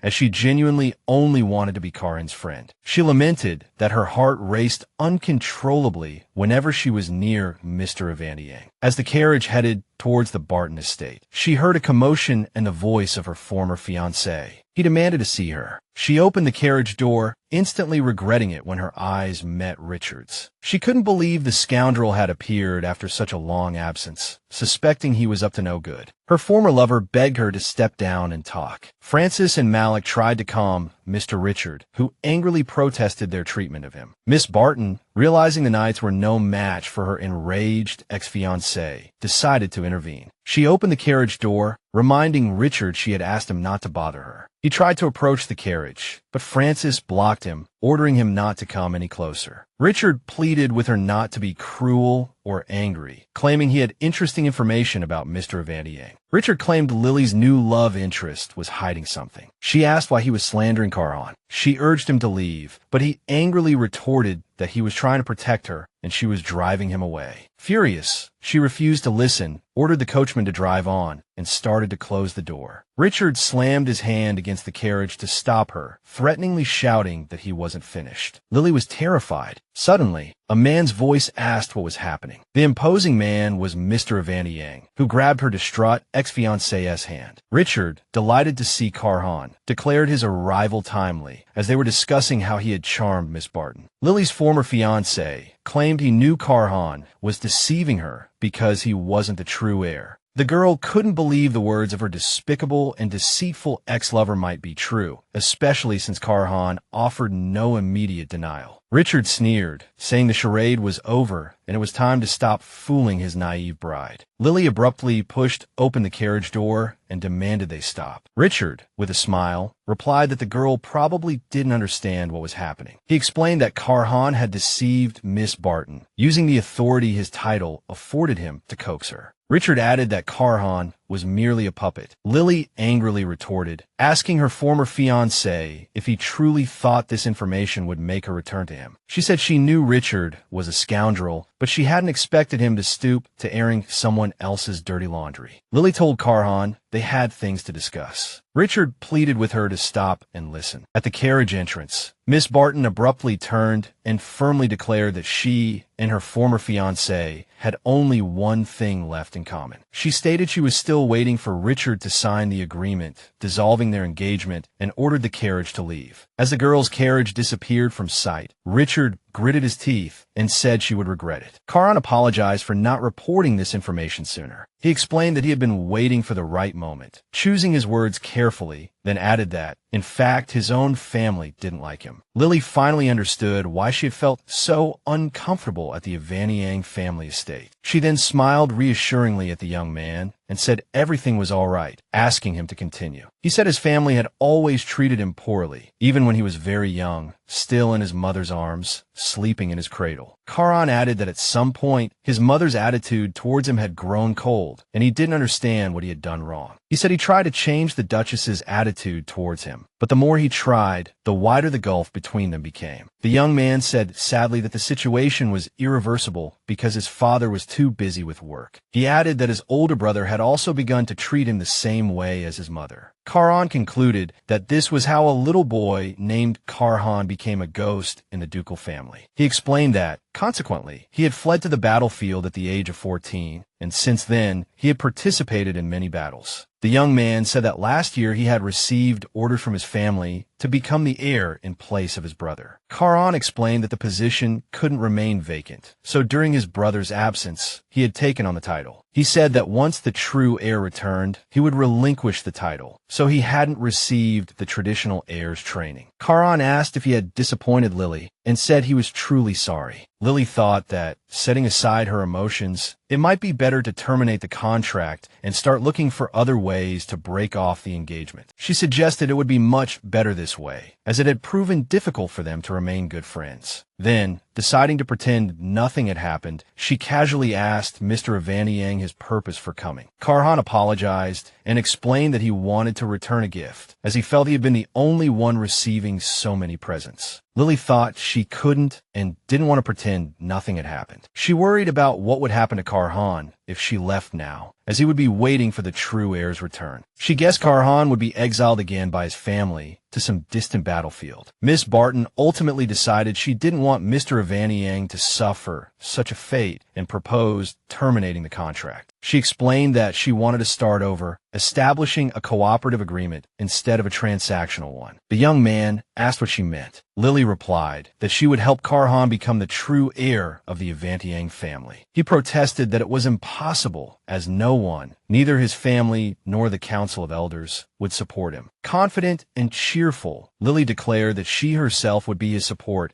and suggested he look at himself from an outside perspective. She recalled that Karhan had already learned to let go of unnecessary things, offering a smile when talking to strangers. She said that perhaps Karhan hadn't made any significant achievements yet, but everything was still ahead of him because he was capable of change. The young man replied that it wouldn't be easy, as he wasn't sure he could break free from his family's shackles and confront his relatives. Lily sat closer, saying everything would be all right because they would be together, He looked happily at the girl as she once again extended her snow-white hand to him. He said he agreed to become the true heir to the Duke. Lily concluded that she was glad and would take charge of the financial aspects of their plan. Karhan said he agreed to everything, asking Miss Barton for her help and support once again.